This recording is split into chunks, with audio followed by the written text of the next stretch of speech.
I talked to Kara yesterday. I was taking a walk around 5. I met a new friend last night, a friend of a friend, this girl Malia. We went to Tallahassee food trucks last night, hung out with her for hours.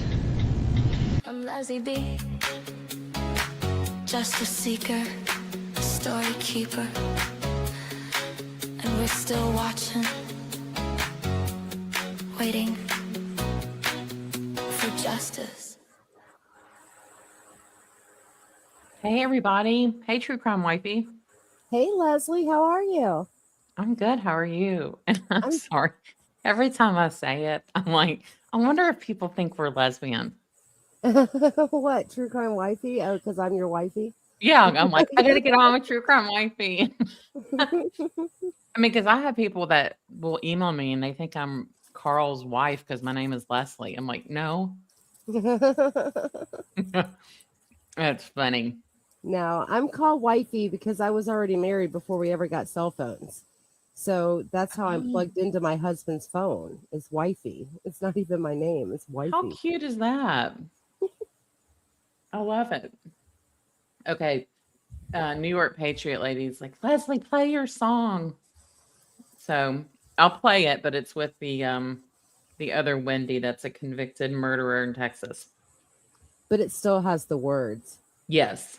Are y'all good with that? Oh, and hey, I just want to tell you real quick. This is so funny. You know, I went live today. Yeah. And I did not mean to be on there for 2 hours, but I ended up cutting out like the last 5 minutes because I didn't realize that when I played my song in the end, my microphone wasn't muted. Oh, wait. Oh, we could hear you singing. Yeah, I almost texted you, but I was like, no, it's cute. Yeah, but once I heard that, I was like, oh, this is not the right kind of mic to try to sing in. Oh, funny. And a lot of the parts are too high for me. So yeah, it sounded like I don't know, like a cat wailing or something. No, it didn't. Did you say you cut it off? Oh yeah, I took out that. I like deleted that part at the end of my live. When you went in, like, did you go in YouTube Studio and do that? Yeah, and just did the edit. Just FYI, when you do that, I learned this the hard way. You lose your chat. Oh, you know what? I didn't see the chat pop back up, but I thought that maybe it was okay. Oh well. Yeah, I know. I learned the hard way, but anyway. Okay. All right. Y'all want to play the song? This is for you, New York Patriot lady.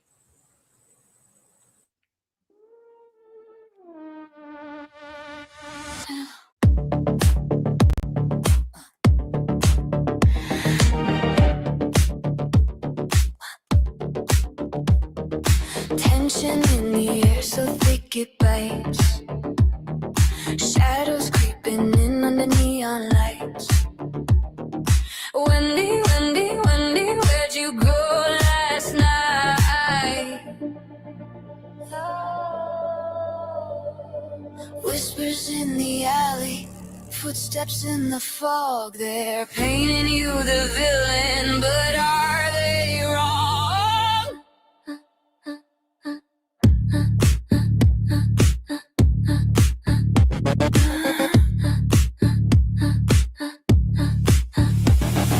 Wendy, Wendy, Wendy, we know you took a life. Your smile cuts deeper than the sharpest knife. Dangerous, dangerous, you light the fuse. Wendy, Wendy, what's the truth?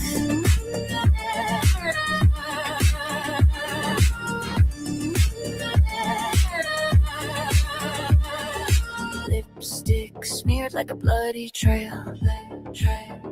Secrets locked up in your fingernails. A story buried deep, but the cracks reveal. Wendy, Wendy, Wendy, we know you took a life. Your smile cuts deeper than the sharpest knife. Dangerous, dangerous, you light the fuse. Wendy, Wendy, what's the truth?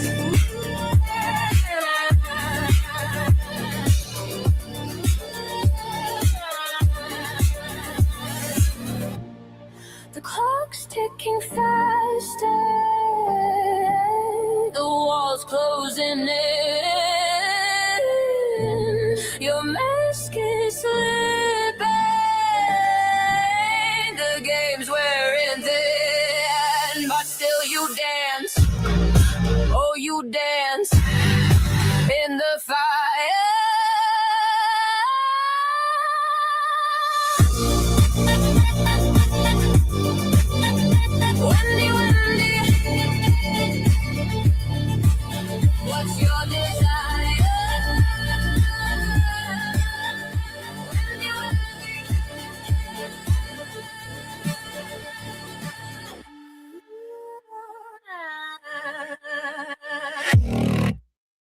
That was fun. I haven't listened to that in a long time. It's so catchy and fun. Yeah, it is. And I mean, what are the odds there's a Wendy with an I in Texas? Did did That you killed her see? husband. Yeah, that killed her husband. So she poisoned him, and then she stabbed him 41 times after he was already gone, and Oh, put him in a gee. pond so he would sink. But she stabbed him to get rid of the gases in his body. That's disgusting. Um, Yeah, that's like a whole different animal. uh-huh. And she gets out of prison in 6 years or 5. Oh, It said 2031. in Texas? Yes, she only got a 20. She did a plea deal. Oh, wow. Mm-hmm. Mm-hmm. So yeah, that's how we have to listen to the song for now, but you can picture what you want. Um, We but put him we put him away for life over here in Florida. right, exactly. I mean, I think it's crazy. 25 years. I mean, she got a good deal. I wonder how his family feels about that. But good to see everybody, Crows and Gallows and Judel. That's a cute name. I don't know that I've seen you. Welcome. And Marcy and Marsha and everybody. And True Crime Wifey. We're so Hey, happy. everyone. Yeah. Yeah, I know. I need to cover that case. I will. I've said I'll do it. Her name's Wendy Mae Davidson. And it's a pretty wild one. She was a veterinarian and she overdosed her husband on purpose. 25 years, not 5, 25. Yeah. Straight up killed him. She's done interviews with Pierce. What's his name? Pierce Morgan. Morgan. Yeah. Hmm. But okay. So if y'all are reading the Extreme Punishment, or if you're watching my book report every Sunday, as I call it, uh, Epstein references the Proffer, and I know we've watched it so many times, but it's always good to revisit it. And one thing I'm trying to do is decipher like the June trip from the July, because you know how it like he kind of talks about both of them, Yes. and it drives me crazy because like they try to keep it on track, but it doesn't. And recently, I think it was Judy. Did she read the transcript, or she played like an old video where she read it? Mm-hmm. And I was like, you know what? So I'm making a chart of June and July because I'm a visual person. But Yeah, and Lewis gets confused in this mhm. between the different ones. And I could see how he would get confused, right? Yeah, like he says that he got the ticket in the Prius, but that's not true. He was driving the Hyundai Sonata, and that was during And the June trip when he got the ticket. It was not during the July trip. oh, interesting. And he also, like Collins, the attorney, even had it wrong. Like said it was on the trip home, but it was on the way up there or something. Yeah. Yeah. Yeah, David says, "Oh yeah, oh he got the ticket on the way up." But Yes.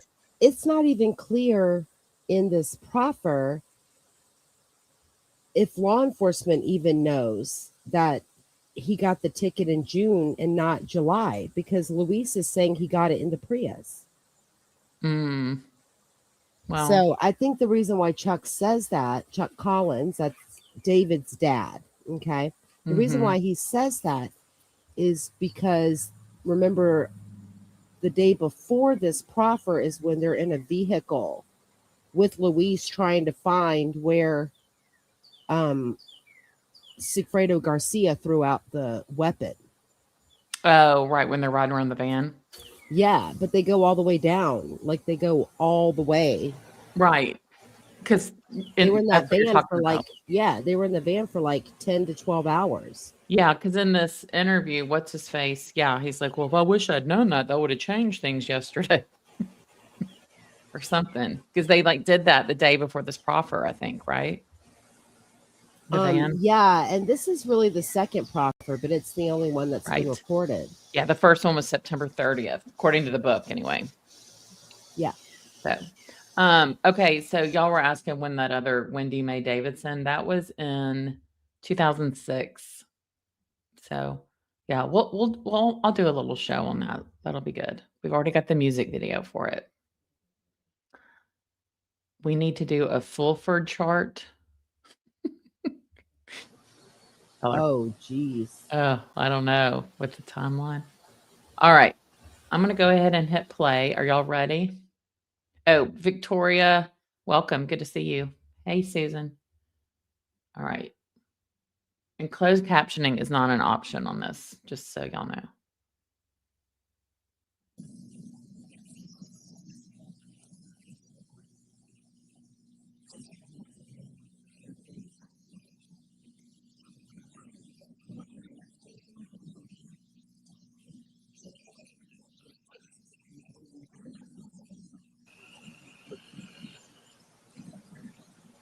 Do you hear audio?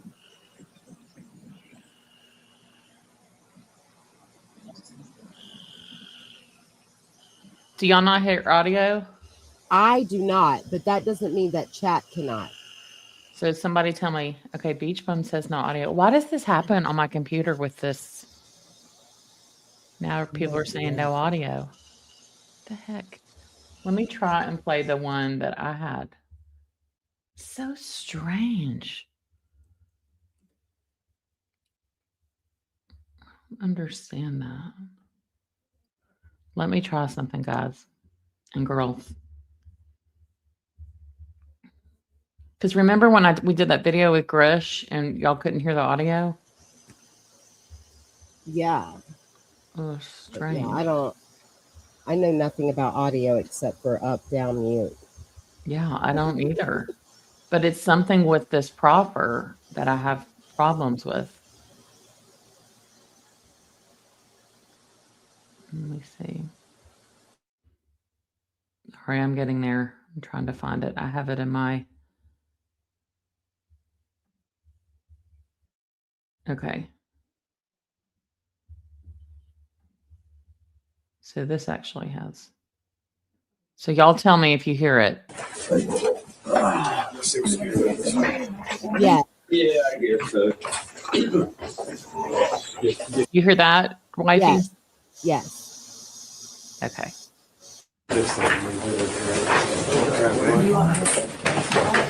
That would be great, but just artificial sweetener and They don't have powder cream. that's fine.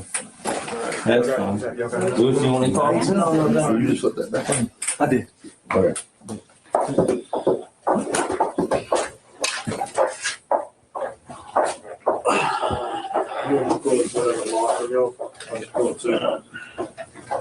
So it's all good, man. I know you tried your hardest yesterday.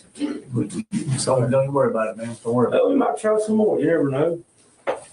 See, I thought that his ticket was given to him on the way home. That would have been a good point of reference to help narrow down the geography, but it was given to him on the way up. Correct. And my son told me it was on the way down. I would have had a whole different strategy if I'd known that. Okay. We did this the other day on September 30th on Friday, and we did a swearing in. Okay. I'm just going to read this time, the same exact form. And Mr. Collins is going to explain anything further, and he can look at the form. Okay. But before we start that, I just want you to raise your right hand. I'm Investigator Craig Eisen with the Tallahassee Police Department. I'm conducting an official criminal investigation concerning a homicide. Any false statements about material matters given by a witness under oath will constitute perjury, which is a first-degree misdemeanor according to Section 837.012 Florida statutes. You already have your right hand raised. Do you solemnly swear or affirm that the evidence you are about to give me is the truth, the whole truth, and nothing but the truth? Yes, sir. Do you understand that if you knowingly make material misstatements of fact to me during this investigation, you will have committed the crime of perjury? Yes, that's fine. Louis, do you have any questions about what the detective just said? No, sir. Okay, you understand that if you don't know the answer to a question, it's okay to say, I don't know. If you don't understand the question, it's okay to say, I don't understand the question. Could you repeat it? All right? The most important thing is that you give truthful information, which I know you will. You don't guess, If you need time to think about something, that's okay. If you intentionally tell a story or you give a statement that you know is not truthful, not only will you have committed a crime of perjury, which is really the least of your concerns, the most important thing is you will no longer have a deal. Okay? All right. Now, we do know that you have immunity. So, you know, the things that they've asked about you that they haven't got independent of you, they couldn't use against you. You understand that? But that ain't the deal. The deal is we want to tell the truth and do what's right. Yes, Do you sir. understand? That's the point. All right. I don't have any further questions. I know we haven't really started. Um, I feel like he just is so condescending to him. Well, I was just thinking, like, do you think that Louise has ever been this close and talking to an old man like this with a Southern accent? Uh-huh. And Yeah. I mean, it's just, he's like, now that's the least of your concerns. Okay. That's why we're telling the truth. I mean, that's like how you talk to a 5-year-old. well, okay, so another thing is, and I think I pointed this out when I did the proffer, and like my video is like 4 hours, so I know we're not going to be it because you're not like me, like you don't. I can't sit still that long. Yeah, but he Luis Rivera is extremely sleep deprived right now, and he has not had anything to eat or drink. And like he didn't even get breakfast this morning, and it's right because 5 a.m. got back to the jail at midnight the night before, and they didn't have any food for him. Yeah, and maybe he had like some commissary or something. I don't know. Because Monica mentioned that she said something like commissary. I don't know. Whatever. I don't know. Maybe a bag of Doritos. I don't know. But they asked him if he wanted coffee, and then they never got him any coffee. Well, I mean, why wouldn't you be like, let's go get I don't him a know why burger? there's not exactly. I'm like, why is there not like McDonald's on the table and like coffee, Because it's something? a bunch of men running it. Sorry, guys. I'm just saying. I'd have brought a chicken mini platter, you know, from Chick-fil-A. Right. Because you want him to talk, right? I'm not saying like, you know, this is a party, but come on. Yeah, and they're at the Jefferson County Sheriff's Office, so that's in Monticello, which is east of Tallahassee. And from the sheriff's office, like it's 5 or 10 minutes, they have like Hardee's, McDonald's, Burger King. They have like several little places. Someone could have gotten him something. Yeah, so they could have easily had him a chicken biscuit and some hash browns or whatever. Yeah, it's almost 2 hours, so they should have had something for him. Poor guy. And welcome, therapist. So happy you're here. It is, well, it's like an hour and a half roughly. So all right, I'm gonna hit play. And the statement's is being recorded. Yes. All right. Lewis, the first time that you had a conversation, well, let me start this because I want to make sure I understand this. Did you ever meet or know or hear of Daniel Markell before this occurred? No. No? Speak up loud. Hey, if I heard about him, Did you ever hear of him? no, not at all. Never heard of him? Never knew anything about him? No, sir. No one's ever mentioned that name before. No, sir, not at all. What about Wendy Adelson? Not at all either. Anybody else by the last name of Adelson? No, sir. Okay. When's the first time, if you can recall, when you first understood that you were going to come to Tallahassee? Because my understanding is you've never been to Tallahassee before. Never been up here. Okay. What was the circumstances of the first that caused you to come to Tallahassee the very first time? I thought the first time I was coming up here, I thought we were going to come in here and rob somebody. So when I get in the car, that's when Garcia told me, What we coming up here for? Coming out here to kill somebody. So before you got in the car, you had a conversation with, So that's a little different too, because at one point, I think he says he learned that before they left Miami, like in the apartment. Yeah, he's going to clarify some Oh, additional okay. details later. Okay. Yeah, he does end up saying that he learned before they left. Okay. Yeah. And also before he confessed, or they got it out of him when they first questioned him when he was in the federal prison. I think he was out in Arizona, I think. He said, no, we just went up to Tallahassee to check out Florida State. like they're up there on a college visit. But then they finally like showing the picture with the ATM. This was in the Extreme Punishment book, what we just covered. And he was like, oh, okay, I guess I'll tell you what we were doing. They're going on a college tour. Yeah. Garcia Tudo at your house, and he says he wants you to go with him to Tallahassee to do a drug robbery. My understanding when he was talking to me, first I thought it was going to be like a robbery.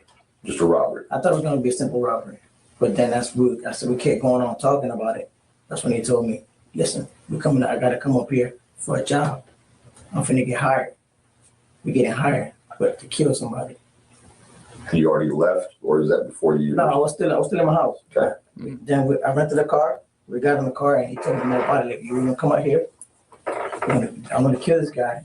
You're gonna get paid this much, $35,000. So I looked at him. It's a little bit of money, but all right, whatever. Let's drive. We're driving. He showed me a picture of Markel.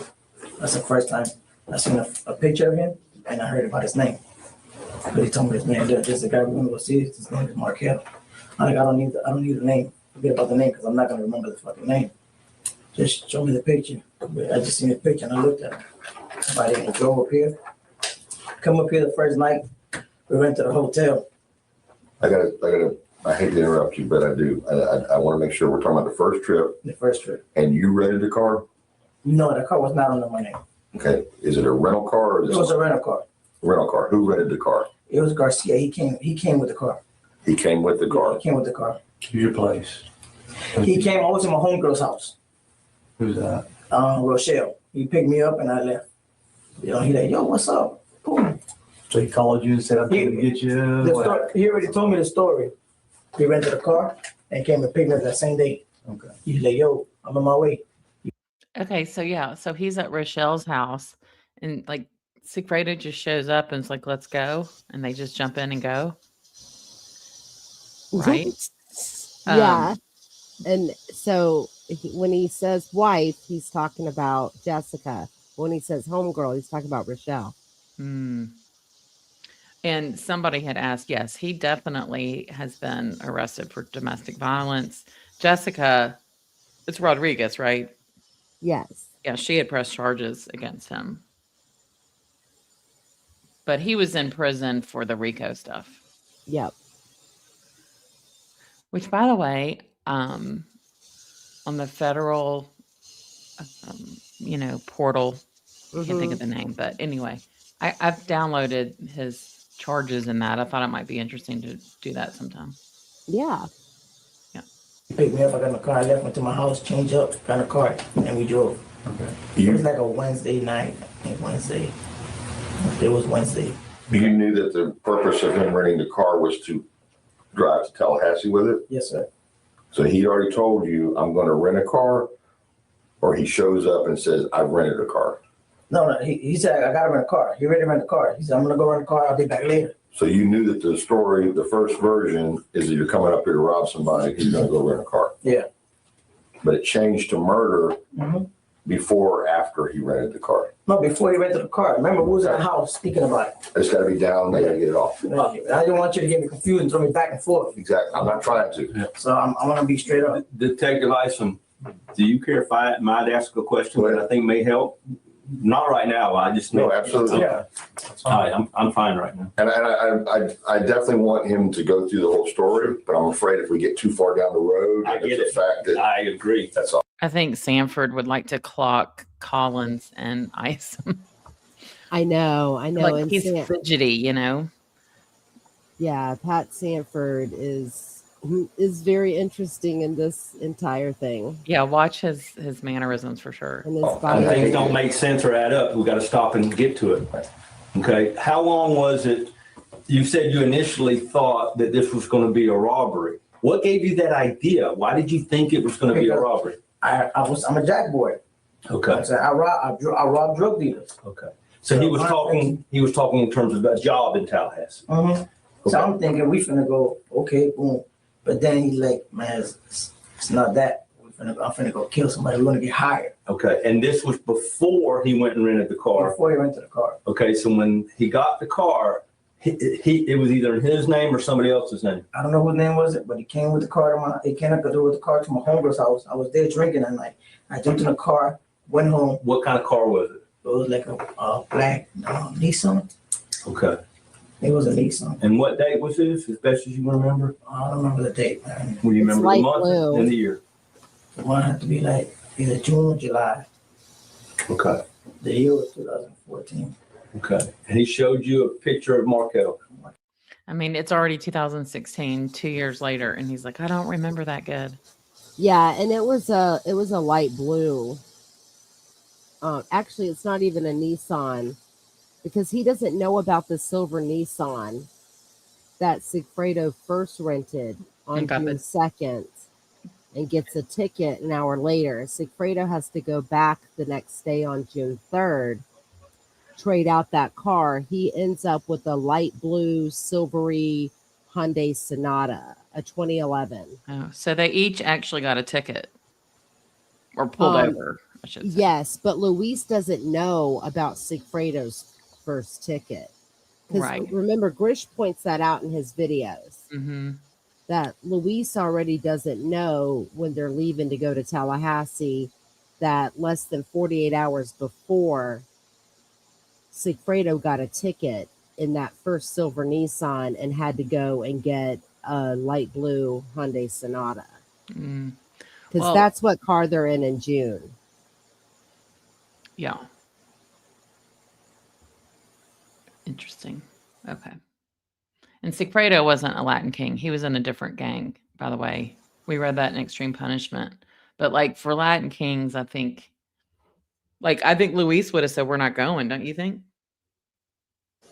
Yeah, because Yeah. even when he gets a ticket in Alachua County, when they're only a couple hours away from Mhm. Tally, he says to Sigfredo, like when the cop lets him go, because he knows he has a suspended license.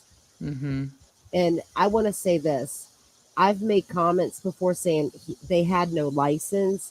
And what I meant was no valid license. Like both of them have suspended driver's license. Okay. Like they don't even have valid driver's license. But Mhm. I've gotten comments before saying, what? No, they had driver's license. No, they didn't have valid ones. Right. So like in the system, it was showing it was. Yeah, like they both had suspended license. So usually if you're pulled over and you have a suspended license, cops don't let you keep going. Mhm. Yeah. Oh, I'm sorry, y'all.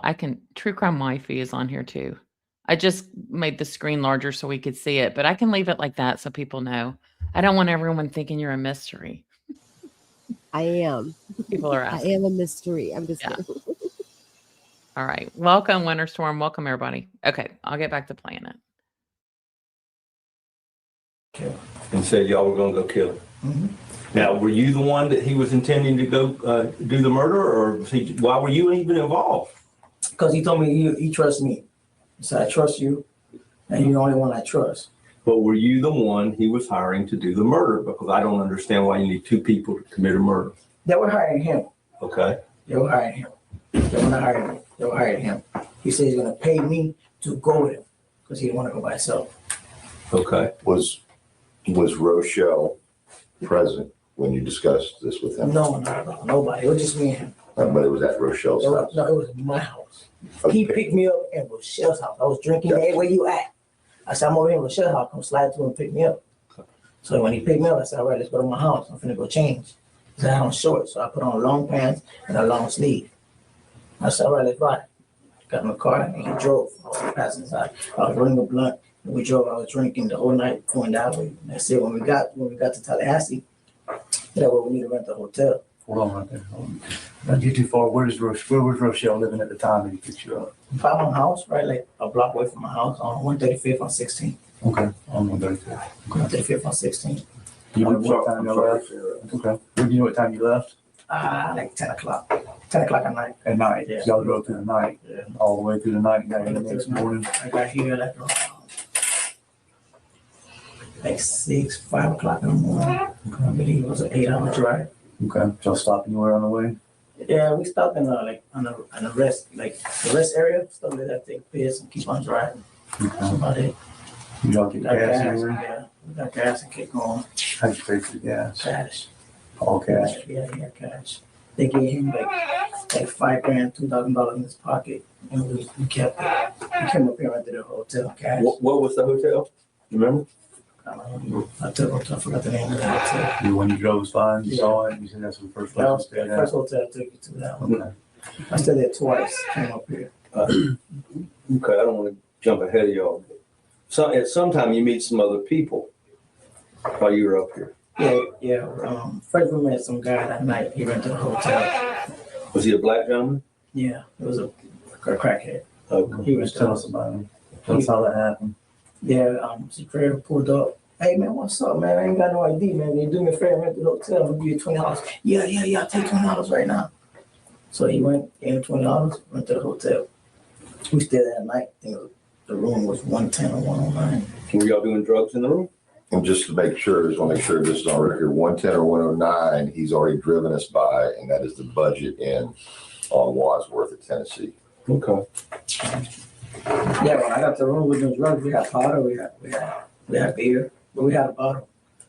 We had a bottle in the pocket. We was drinking. We had a bottle. We was chilling all night. I probably went to sleep at around 3.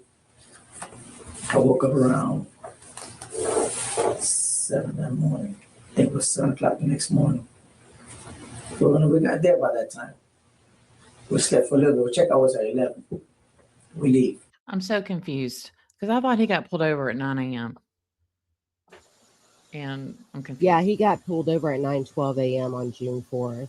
But he just said they drove all night. Well, they left. Just based on my own calculations, they left between 3 and 4 a.m. from Miami, and they would have been in Gainesville around. Probably they left at anywhere between 2 and 4 a.m. That sounds miserable. Okay. Yeah, and I don't know how fast they were going, but when he gets pulled over, he's going 90 and a 70. Wow. Yeah, I agree. Armand says amazing how they can go to a town and find a dealer that easily. And I don't believe that they just happened to run into Shodrick again the second trip. I've never believed that. I think Sigfredo had his digits. Whatever became of Drina, isn't she like in a halfway house or something? She's out on the street. Oh, I thought, sad.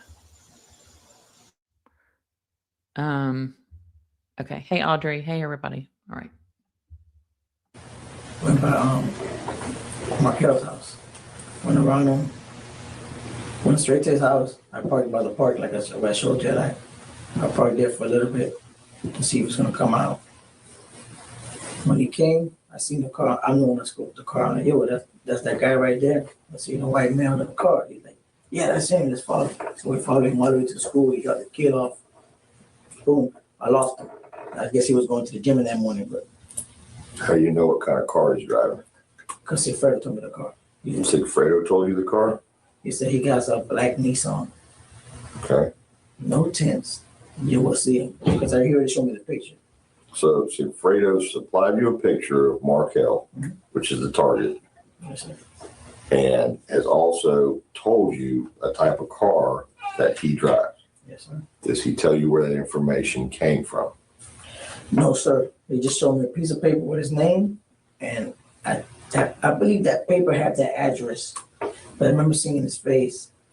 And like, so the paper had to have the address. Was it typed or was it handwritten? No, it's like that. Typed? When he said it was a Nissan, did he say it was a Nissan or did he say it was a black 4-door or 2-door? No, he told me it was 4-door Nissan. Okay. Just like the car we had, but just in black. Okay. Back up a little more, a little bit further. You said they gave him $5,000. Tell us about that. What did he say? Where did he get the money from? Oh, he said he got the money from the lady. He still haven't told me her name yet. He said, I got the money from the lady. Well, his wife gave him the money. So Katie gave him the money. But he told me about the lady. He told me, yo, the lady got the money. She's going to pay us. So, all this driving around and talking to him about the money, I told him, we should just go rob her. That's my intention. Fuck this guy. I don't got nothing against that guy. I don't even know that guy. Especially after he told me about what was it for the 2 kids. Told me because I asked him, why you want to kill this guy? Because the lady wants her 2 kids back. She wants full custody of them kids. Because he had all the custody. That was the plan. That was the deal. See, they're so misinformed too. I know we've talked about this before, but like they think she doesn't even have custody. And he just said that Dan had full custody. And I know we've talked about it, but when they say, what's she doing up here? Like they thought she lived in Miami and didn't have the kid. Yeah, Luis doesn't even know that she lives in Tallahassee. Yeah. Yeah. And that's why he's like, what's she doing up here? Like, what's going on?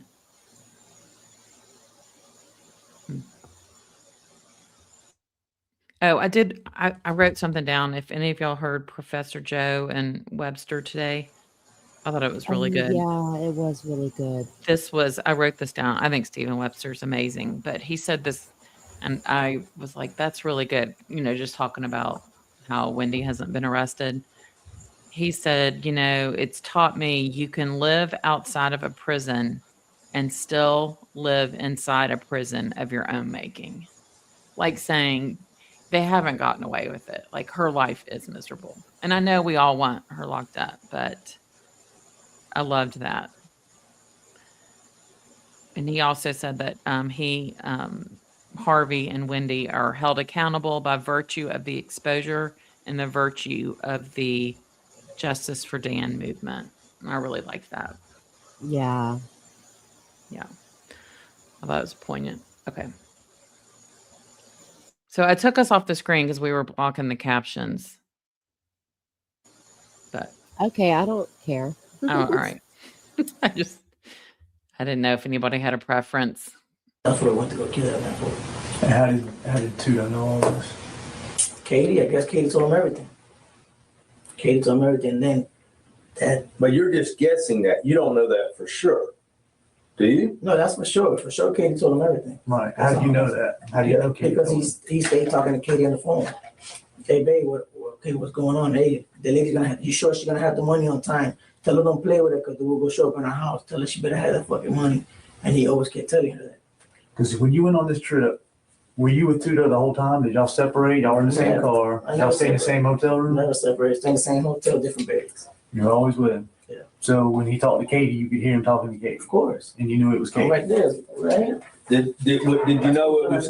Did you know it was Katie because of what he was saying, or could you actually hear her voice? It's Katie. I can hear her voice. And you had heard it before? Yeah, I can hear Katie's voice. That's Katie. How many years have you known Katie? I know Tudo my whole life. Katie, probably like 5, 6 years, 7 years around. I don't know. Katie, I just met her because she's afraid. But I know Katie maybe they've been together for 10 years, about that same time. And they've been together however long they've been together. I think it's 10 years. How long I know her. That's how long I know her. Lewis, was there any coke usage in Okay, 2 things. One is I don't think Lewis really grasps time at all because he starts out with, oh, I've known her a few years. And then he's like, yeah, I think it's 10.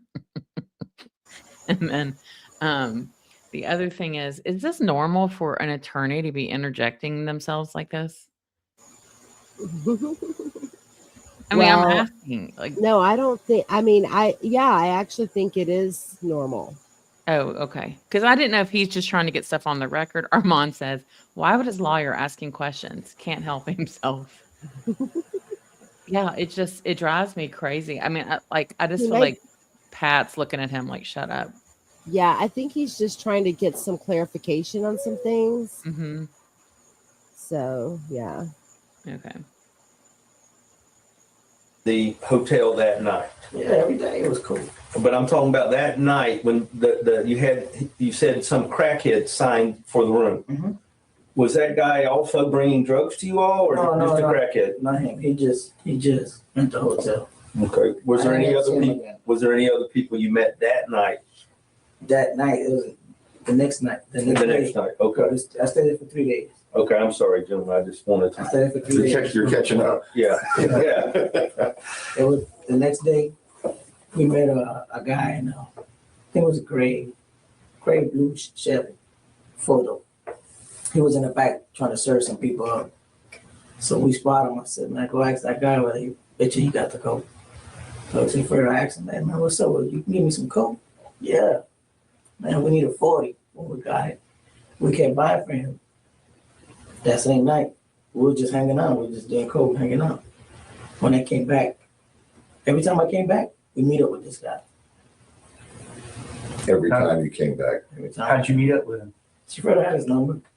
We found him one time driving when we came up here on the Prius.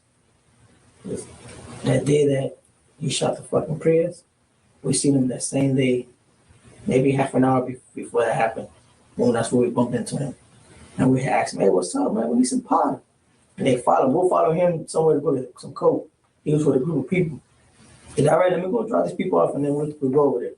As we follow him, that's when he shot the car and we had that mechanical problem in the car. Who shot the car? Garcia. We'll have to get to that. That's not the same day that you first got there, right? No, Let's try to. I know it's a lot. That same night, I was just up here scoping him out. We ain't do nothing. Came out here following him for 2 days. After that, like that Friday, we were gone. We was here from Wednesday to Friday the most. I was gone. That's it. I just came out here, scoped him out every week, see what he was about, where he go, what his routes.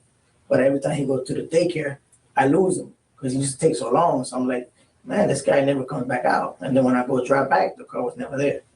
Okay. So we ended up going back to the hotel and hanging out and we were partying. It was out here. So that's weird because he says the first trip they went up to track him, True Crime Wifey. But I thought Sigfredo was driving the first trip around Tallahassee. But the way he was just saying that, it was like he was driving. Yeah, see, I think that he confuses the two trips a lot during this. Yeah, I do too.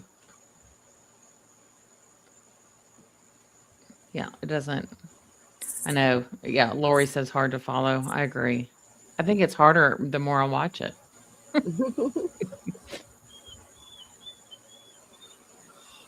Partying.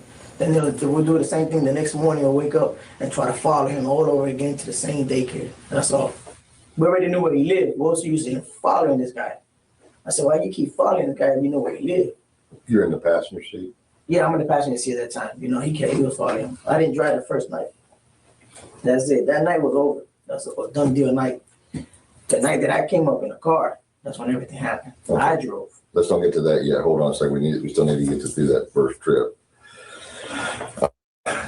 He tells you what it's about. He shows you this picture, and you're getting this information on the way up, and while you're already here, or he already has the full story. He's double checking with her on the phone. He told me the story already in the house. It was just me, him, and the house. So he told me everything. That the guy has 2 kids, and the woman wants the kids back. Does he say the woman's name then? Not at all. Okay, and does he say anything? Does he bring?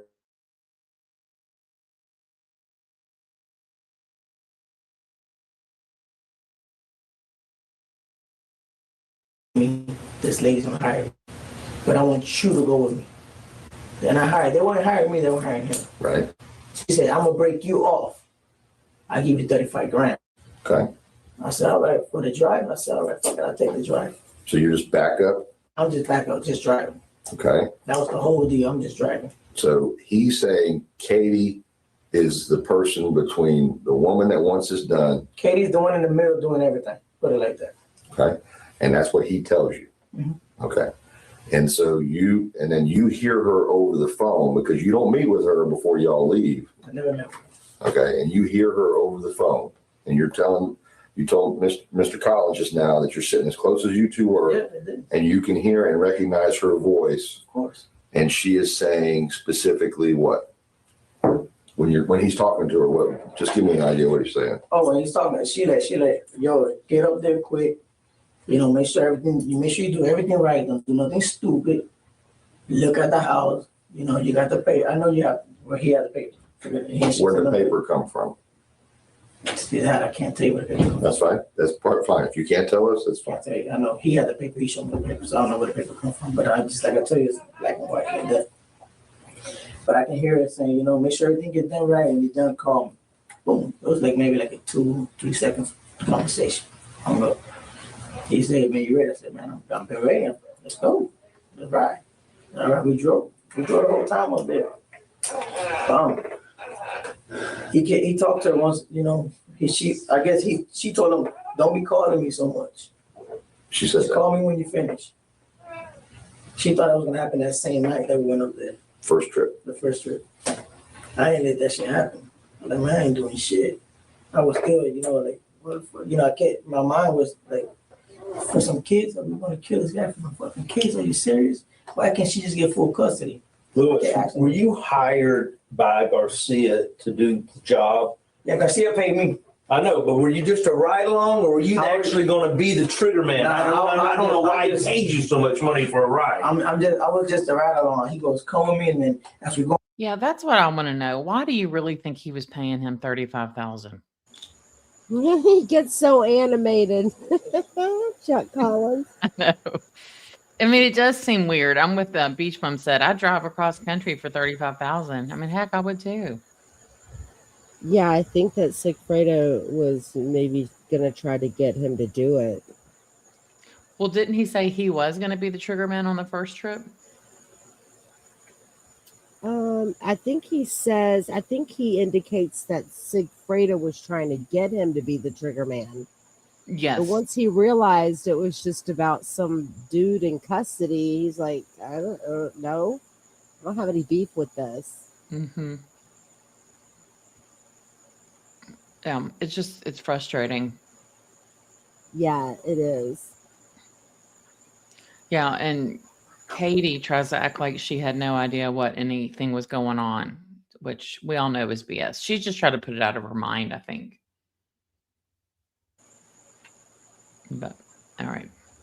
Mm-hmm. Real happy. You said kind of like being the driver for bank robbers, paying for the risk of this happening. Yeah, that makes sense. That's a good point. When I woke up, he told me, Oh. you should go in there. Sorry, what'd you say? Oh, I was just going to say, yeah. And I also think, I'm so sorry. That's okay. Never mind. Okay. I said, nah. Louis, it's if the truth is that That's you were true. hired. I told you. Okay. I told him the story. He asked me, you know what? You should go in there and kill him. You should go in the house. I'm not going. Why would he want you to go in and kill him? Does he believe you've killed people in the past? That's what he thinks. Have you ever killed anybody in the past? Never in my life, sir.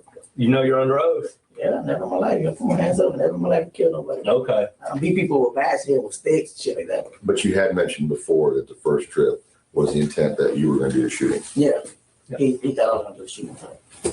I wouldn't have enough balls to fucking shoot somebody for some kids, man. So I didn't do it. So the whole But maybe what about for $30-some thousand? I still wouldn't. I couldn't do it. I didn't even grab the gun. That's like crazy. But you had the gun the first time. The gun came from you, or from the gun came from me. the first trip? I gave him the gun. He grabbed it. He cleaned it up with alcohol. Cleaned it up, and he held it the whole time. But the first trip. Oh, the first trip I had the gun in the hotel. Right. The first trip you supplied the gun. Yeah, I supplied the gun. Okay. The second trip, did you supply the gun? Yes, the same gun. The first, describe the gun, the first trip. I'm not trying to confuse you. I'm confused. Yeah, and it happens. Okay. It's a 38 Smith & Wesson short nose. The same gun we came up with. The same gun we came up the first time. We came up with two guns. Right. Came up with two guns? Yes. Last time when we were talking, I meant to tell you, but you had 20 minutes, and I'm like, I told Chuck, man, I gotta tell him. I don't want to make no mistake. No. Came up with two guns. There's a blue steel, long nose, Taurus, and a 38. Who had what? There was two guns. You had them both? Who had them? No, both was in the car stashed. Okay. You know what I'm saying? I said, I'm gonna keep one because you never know what's gonna happen. I really didn't trust her. I said, I don't know if he was gonna fucking kill me. If he was a kid, this guy gonna kill me. So I was prepared for whatever. You grew up with this guy. He's not gonna kill you. Man, you go kill somebody and then you drugged up, man, and then you shoot the fucking car. Oh well, that's true. He did shoot the car. So all right. Yeah. Come on. All right. Shit. Well, I forgot about that part. I mean, I don't know. Would he intentionally shoot you? Maybe he'd be like, I killed this guy. This guy might snitch on me. Boom, let me kill him too. Let me get him out the way and let me steal all the money. I've seen that before. Okay. So the blue steel, long nose, Long nose blue steels, it was Taurus. Taurus 38, And 38 Smith & Wesson was the black one. short. Short nose. That's the one. Can we take a short break just for a second? And we're not going anywhere. I just want to go off the record for a second if we can. It's all right. Yeah. I'll have You to. in? What? What do you mean? Oh, okay. All right. No, it's okay. We don't need to. It's Yeah, not that Monica important. Jordan goes, But- Okay. the So, video. short nose. Like Monica Jordan said in the background, she said, oh, no, nope, the video. You can't stop the video. Why do you think he wanted to go off the record? I don't know. It's driving me When they're nuts. talking, I know, and because it's right when they're talking about the guns. So why can't they stop the video? I don't. Well, I don't believe that well, I mean, I don't really know what the law is, but I don't think it's proper to do it. Yeah. It was just strange. I just feel like Collins is running this whole interview while he's New picking York. his head. New York Patriot lady says Smith & Wesson. Yes. Smith & Wesson. Yeah, it's strange. I think Monica's just sitting there like, God, just let him talk. But he goes, you're under oath. I mean, again, more condescending. Okay. 38, Smith & Wesson. What color? Black. Okay. 038 caliber. Yes, sir. Okay. You supplied both of these guns? No, just one. Which The gun blue did you steel supply? is the long nose blue steel Taurus is Garcia's gun. Where'd he get it? I don't know. That's his gun. Okay. So that's his gun. That was his The gun. blue steel, long nose, he Yes. brought. I support the short nose black 38. The blue steel, long nose, longer barrel, He brought. Taurus, Garcia brought, and you don't know where he got it from. Okay. Is that a 9? The Taurus is a 9mm? No, 38. 38. Okay. 38. All right. You brought the 38 black short nose Smith & Wesson. Yes, sir. Where'd you get that gun? From a neighborhood from Black Boy that I know. A neighborhood black boy that you know? Yeah. What's his name? I don't know his name. How long before did you? How long did you get it before? When did you get it? In a week before, the day before, the day of that you took the trip? When he told me, he said he needed. When he told me, he said I needed a 38 revolver. Because he had showed me the blue stem, and that's a big gun. What the hell? Shit, you trying to blow somebody's brain? Are you crazy? He like, yeah, then find me a 38 small one. I said, you know what? I think I know where to get one. Because I remember somebody trying to sell one around the neighborhood. So when I seen the black boy on the trailer park, I said, man, what's up, man? You still got that gun for sale? He's like, yeah. I said, man, I give you $150 for it. So I gave him $150 and got the gun. This was what day before you took the trip? Let me see. The day he told me. Yeah, when you went to go rent the car, I got it the same day. When you went to go rent the car, I said by the time you come back, I should have it in my hand. Because when I picked it up, I had it on me. I was in Rochelle's house drinking in the car. Okay, so I'm confused there because I thought he got the car and then just went over to Luis's house and was like, let's go. But now he's like, oh no, we had time to go get the gun. So I don't know. Maybe Yeah. I'm confusing y'all, but No, he's very confused. yeah. So Because he doesn't even go with Sigfredo to get the first car, or the car that they used for the first trip. right, because Katie takes him for it. Right. And meanwhile Lewis knows that they're going on a trip, so he runs out to get the Smith and Wesson. Mm-hmm. Because, and I think Grish pointed this out, because the other Taurus long nose, like that's like a very powerful weapon. Right. All right.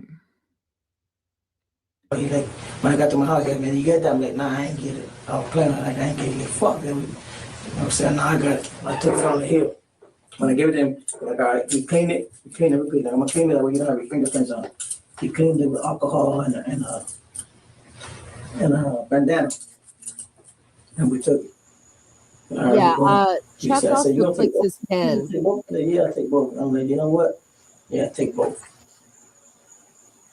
Chuck also clicks his pen Oh, during this, and also I think I said at the end of my video, I was like, oh well, I need to buy some WD-40 for the sheriff's office.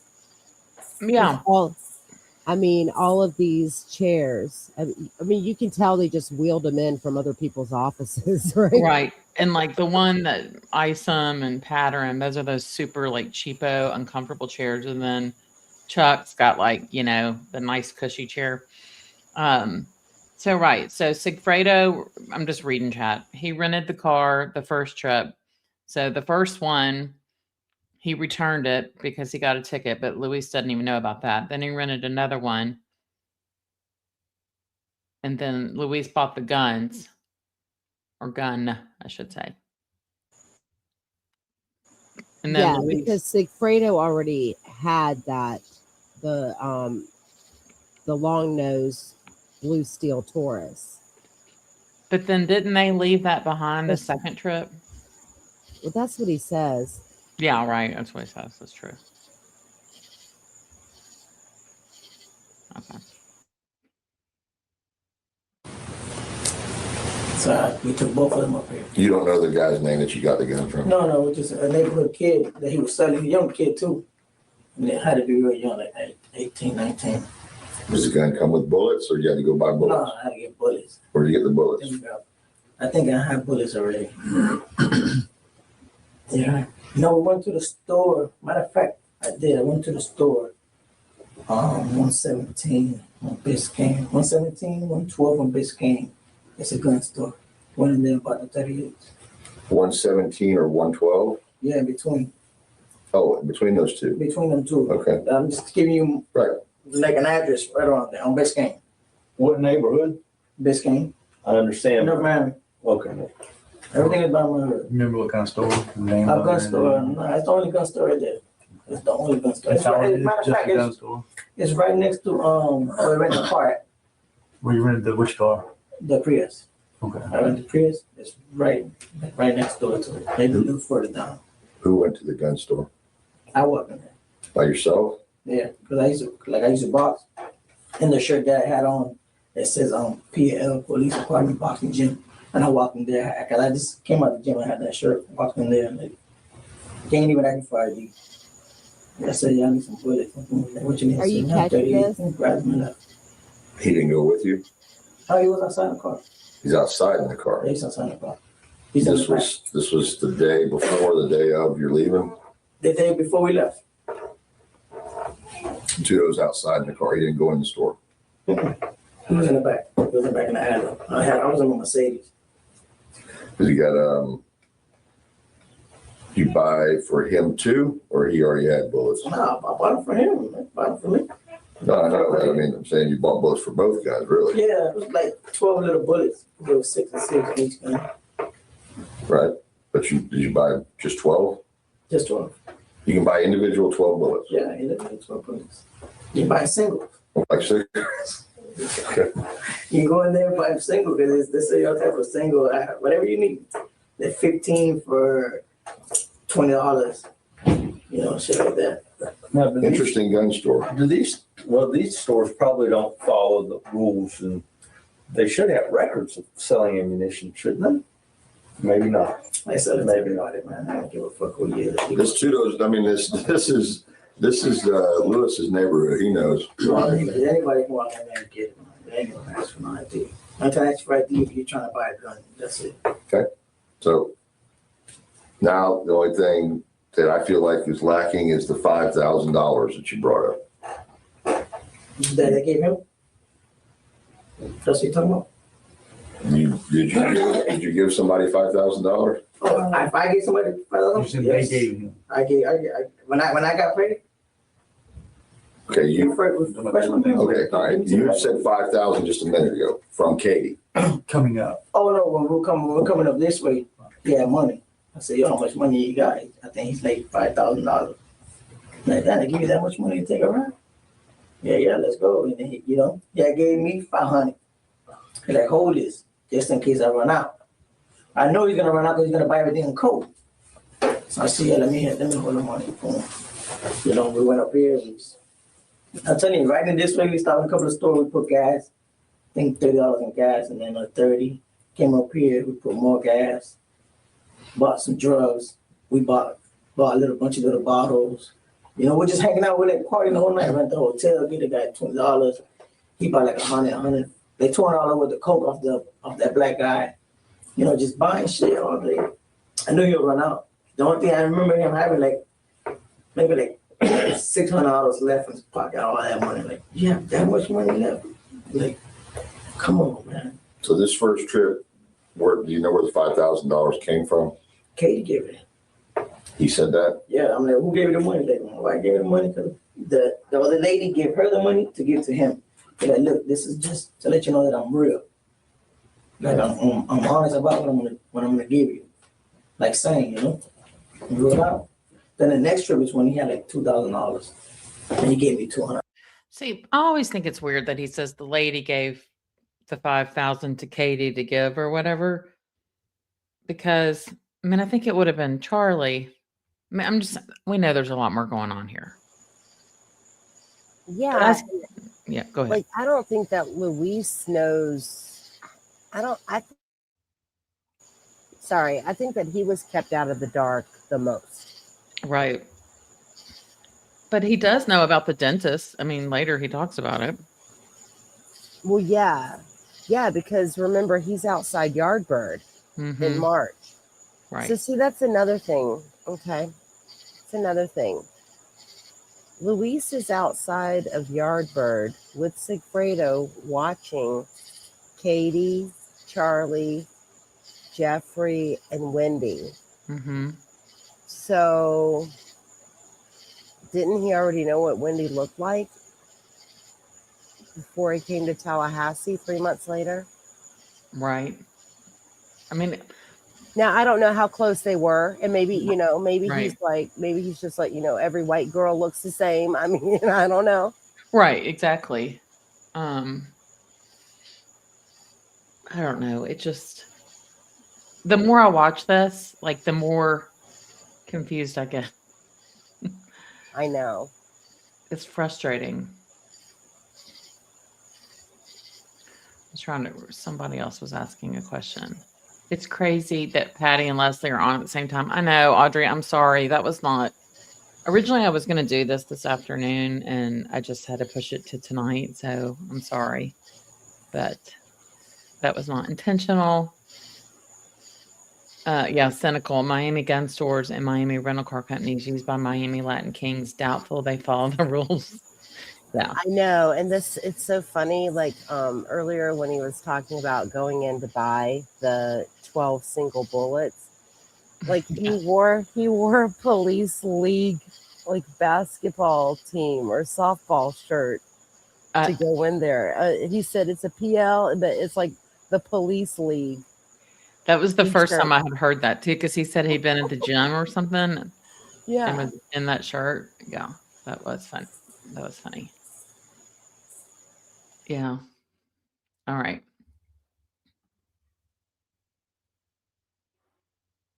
I was out of that shit. Kept it in my pocket. He ran out and I had to use my $20. Go back and get some. Are you done with that? Okay. So when y'all are coming up on that first trip, it might be hard to think back, but how many cell phones did y'all have? I always kept my two. I have two phones. You had 2 phones that first trip you came up? Yeah, always. First trip, second trip, my whole fucking life. Okay. Do you remember what the numbers were on the first 2? Yeah, Sir Tedrick says, did Lewis even know Jeffrey or Wendy was Charlie's sister and wife of Dan Marquez? I mean, good. We don't know. That's a good question. We have like no idea what he even knew. And was that whole point to be like, see, here she is in Miami. She lives in Miami. Because that's why I don't think he even realized she lived in Tallahassee, Wendy. Do you agree? Yeah, I don't think he thought that she lived in Tallahassee. Yeah. And I see that someone is saying, Lily Willow is saying the first trip was Sigfredo and Latin King Anthony Ortiz in April of 2014. I don't know that to be true. That could have been a 4th trip. I don't know the specific dates, but the person who went with Sigfredo before Luis on the June trip. So remember asking Grish, and he said like the very beginning of May is when they made that trip. That guy's name was Jorge Varela. So it's not King Anthony. But King Anthony Ortiz is who Sigfredo was living with. Right. And was babysitting his kids and Katie's kids. We did learn that in the book. Well, and so there might have been an April of 2014 trip. See, I don't have the phone records. I've only gotten them like from other people's videos because I was on live with Patty I don't even remember when it was, like a few days ago, whenever that was. And she asked me if I had the phone number for the track phone. I was like, no, I don't. Like, so. You know where it is. It's you can get it. It's in Katie's appellate file on the Florida Court of Appeals site. Okay. I just need to look at the phone number. Yeah. Because I pulled that document once. And I mean, it's just pages and pages of phone numbers. Yeah, I've looked at all of that stuff before, but I've never like, downloaded it or printed it. I just, just read it on there and then, but yeah, so that's like through the appellate court. Yeah. It's in her, because that's where they have to put the whole file or whatever when they do the appeal, but it's in there. I mean, it's hundreds of pages long, but it is all in there. Yeah, it's a good, I mean, it's got tons of information. I mean, that's where I got all of the divorce filing information from. Yeah. The specifics. Speaking in code, that's a good one. That's your name. It's cute. Luis said he got the rental car. No one told him to pick any color. Yeah, I do remember that too. I don't know if that was when he was being examined on the stand. Anyway, good to see everybody. Yes. Okay, Lily, you said there was a dead drop in drainage at April 2014. Witness saw Sigfredo. Yeah. Well, that was actually from the July. The witness said they saw that in July. Yeah, that's Mrs. Park at Ashford Apartments. She saw that a few days before Dan was shot, according to the police report. Yeah. Is that thunder at your house or my house? I'm hearing thunder. I think it's my house. Okay. Yeah, the guy. Okay. All right. You might hear crickets and frogs. I do, but then I was hearing thunder, but I think it's my house. Okay. El Nino. We've had a lot of it this summer. Okay. Yeah, why wasn't Miss? Well, we heard they haven't really looked into Miss Parks so much, but what do we know? We're gonna find her. On my phone, Jessica, don't know. She gotta have it. I don't know if it was 290. I can't remember the number. Jessica don't know. She'll know. She probably has it on the phone. I don't remember the number. Okay. But I know he had a throwaway phone. Just one? Yeah, he had one phone. He had a throwaway phone with How did you communicate with Katie, Katie? with her phone. Did he call her straight up on the number? Did he have any apps he was using? Did he have anything I was special? from, I think they both have throwaways. You know, I don't know what phone she had, but I know that the second trip, I remember her calling her from her, using her phone, because I know her number. I know her number, so I remember that. But the first trip, I think they had throw. I know for sure you had a little black phone. How would you see or come into knowledge of her number if she wasn't calling you? How would you know that her number would call on the second trip if she wasn't calling you? The second trip, no, she ain't calling me, she calling him. All right. But I can hear her voice. Hey, so I did just Google this. So there was a resident hotline tip when Dan was shot, and it was from the Ashford Club Apartments. It was a vital piece of early evidence in the 2014 murder for hire of FSU law professor Dan Markell. A resident reported seeing the suspected hitman on a wooded trail connecting the complex to Markell's neighborhood just days before the murder.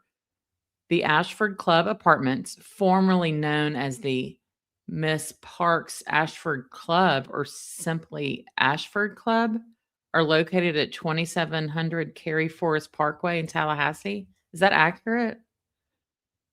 It says the apartment complex's eastern perimeter directly borders a wooded greenway and nature trail that connects to Trescott Drive, where Markell's home was located. Is that true that it was named Miss Parks? I thought the lady that called in was named Miss Parks. Hang on for 1 second. Yeah. So this, okay, it says a woman living in the adjacent Ashford Club Apartments called a police tip line in late July 2014. She stated that 2 days before the murder, she saw two men matching the descriptions of the hitman parked in the complex and walking down the wooded trail. Moments later, they returned soaked from the waist down. The vehicle. Detectives used this trail along with surveillance footage to trace a light-colored Toyota Prius. Okay, yeah, this is like when AI is wrong. Yeah, that's not correct. Yeah, see? Yeah. But so the trails behind Trescott where the drainage ditch is, it's called Park to Parks. Parks to Parks, because it goes from McCord Park to Winthrop Park. Okay, but her name was Mrs. Park with no S. So that's okay. I just feel like they missed something there by not digging deeper into that. But was it called Ashford Club Apartments back then? I thought it was. Maybe, yeah. I mean, I've just always referred to it as Ashford Apartments. Okay, all right. Sorry, I'm getting in the weeds. All right. Hey, Heather. I know Katie's voice. I hear her voice. And it's, but the phone wouldn't have no names on it. So when she called, you can see the number. And you saw it. Yeah, I seen Katie's number. I know Katie's number by heart. I just remember. I was thinking about her number last night. Can't think about her fucking the numbers and shit. Do you remember it now? I think the last four number was. Wait, what? Speaking in code? I lived directly behind the Markell's home across the stormwater retention pond and heard the shots, thought it was fireworks. Really? I've never heard anyone say they've heard it other than Mr. Geiger. Ashford since mid-90s when I lived there. Wow. Okay. Okay. Yikes. Miss Bree, does anyone know if Katie's friend is still around? Are you talking about Yendra? Yeah. I mean, she's in school, I think.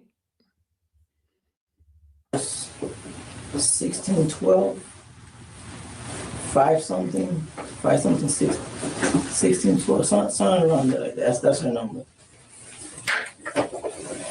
But I know Katie's voice, you know, I'm 100% sure she was in this the whole time. And I know because I heard her voice and she gave Garcia the money to come up here.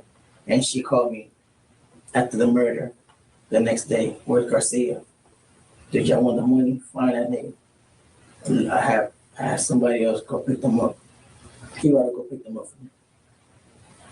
And that's under the truth, man. I ain't gonna say a fucking lie. Bullshit, none of y'all. I'm gonna hear say lie about nothing. Okay, No, so he just straight said trying to fuck Hibaro. everything. No. He just said Hibaro, which is Jibaro. That's I've King called him- Anthony. No, that's a whole. Is it? That's what the book said. Okay, well, They call him Jabaro. That's King Anthony Ortiz, okay, who okay. Sigfredo lived with. So what did he say? Let me go back. Well, this is okay. So, yeah, this is when Luis says, "Well, okay, No, go ahead. that's interesting," because later on, when after the money drop and the next morning, when Katie can't find Sigfredo, Luis calls Hibaro, but I thought they were saying Hubero. No. Yeah, but it's him. Well, I always say Jabaro because y'all know Right. that's how I say it. But Well, yeah. but he says that Hibaro is the one that goes and gets Sigfredo from Shrimp's house because Hibaro is King Tato, Luis Rivera's do boy in the LKs.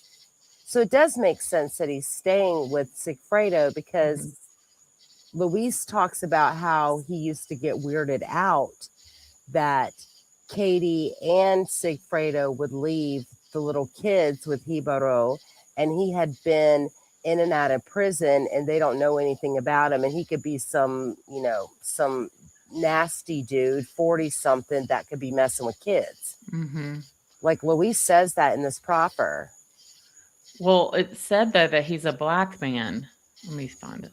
Like, I don't think he was in the Latin Kings. He's considered a King Anthony. Oh, that's right. Okay, never mind. But obviously not like a top king. I think that they have. I don't really know how the hierarchy goes. I'm looking at my notes from the last book club. Yeah, and we'll see. That's another thing because some people have claimed, and okay, I am not one of them that's claimed this because I've never read Stephen Epstein's book. But some people say that there's certain details that he does kind of get messed up in there. I don't know if this is one of them. I don't know. Yeah. But I mean, that's neither here nor there. I mean, I didn't, right. I don't know what his research looks like. I mean, it looks pretty thorough. I mean, I saw an interview with him. Now, I'm not saying, I don't know, but he was like that. If there's one thing I do, it's like very extensive research. But I mean, I hear you. But that's interesting. I never realized that he said that in the interview.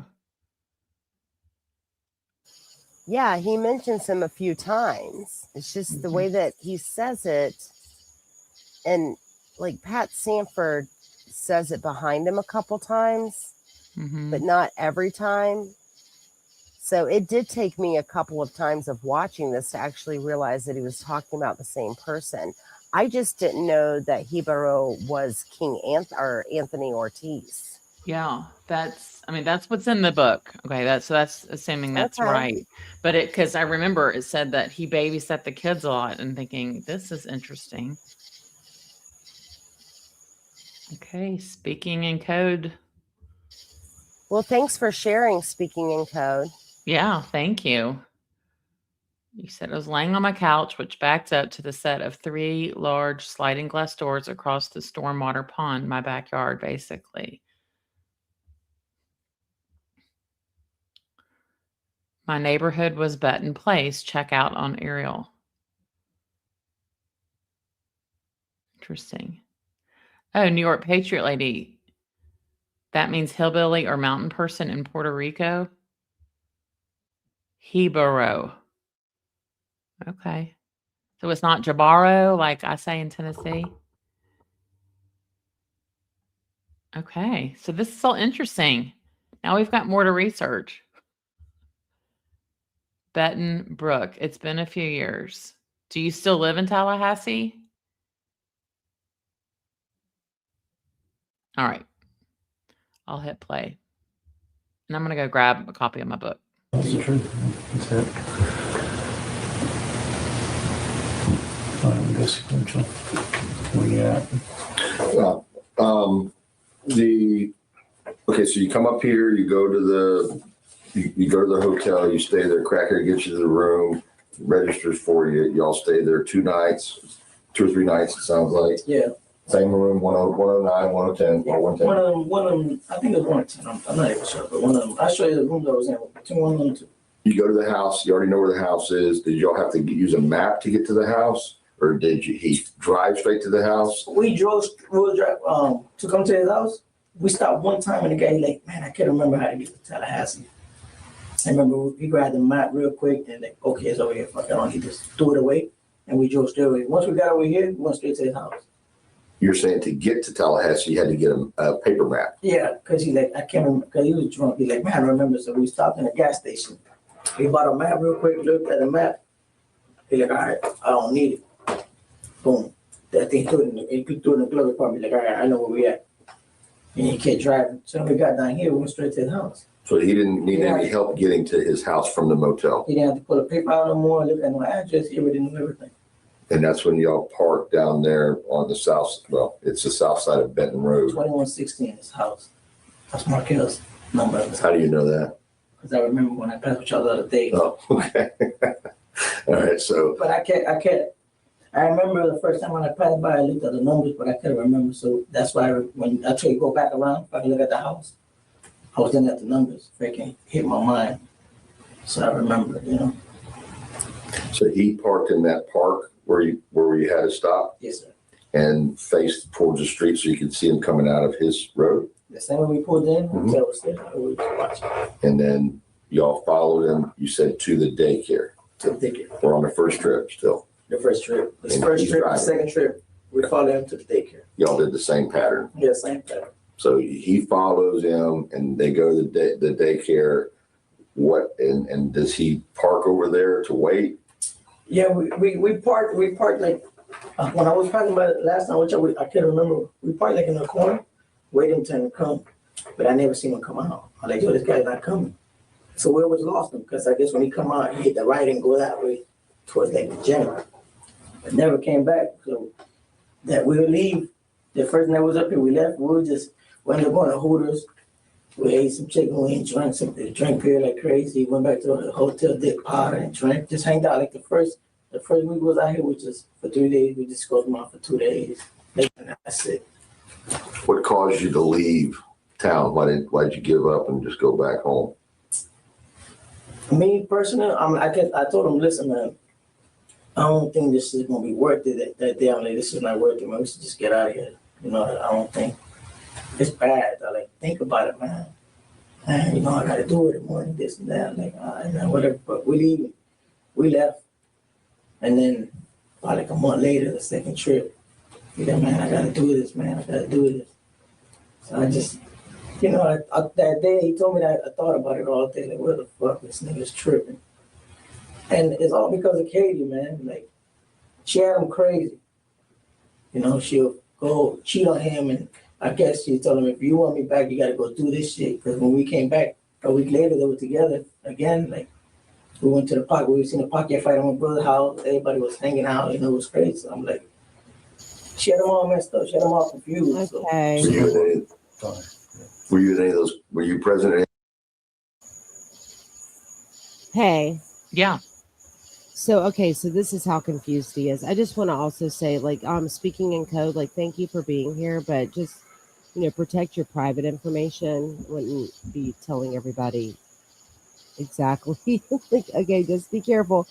Um, okay, so right now he just said when they got back, I think he said something like a couple of weeks later, like we went and watched the Pacquiao fight. Okay, so he's talking about Manny Pacquiao, right? The Filipino boxer. In 2014, Manny Pacquiao only boxed twice, once in April and once in November. So it Ooh. wasn't a couple weeks after they got back. Again, time. Yeah. Yeah, because he said this was after after the murder. So it wouldn't have been the April 2014 Pacquiao fight. Mm-hmm. Does that make Yeah. sense? Right. Because the fight was only in April and November. Is that what you're saying? Right. Yeah. Yeah. So the murder happened in July. So that wasn't a couple weeks later. Sigfredo and Katie are getting back together, and then they're at Luis's brother's house watching the Pacquiao fight. Like that would have been in November. Well, like So that would have been 4 months later. New York Patriot lady says, when you're high, man, time is just, it flies by.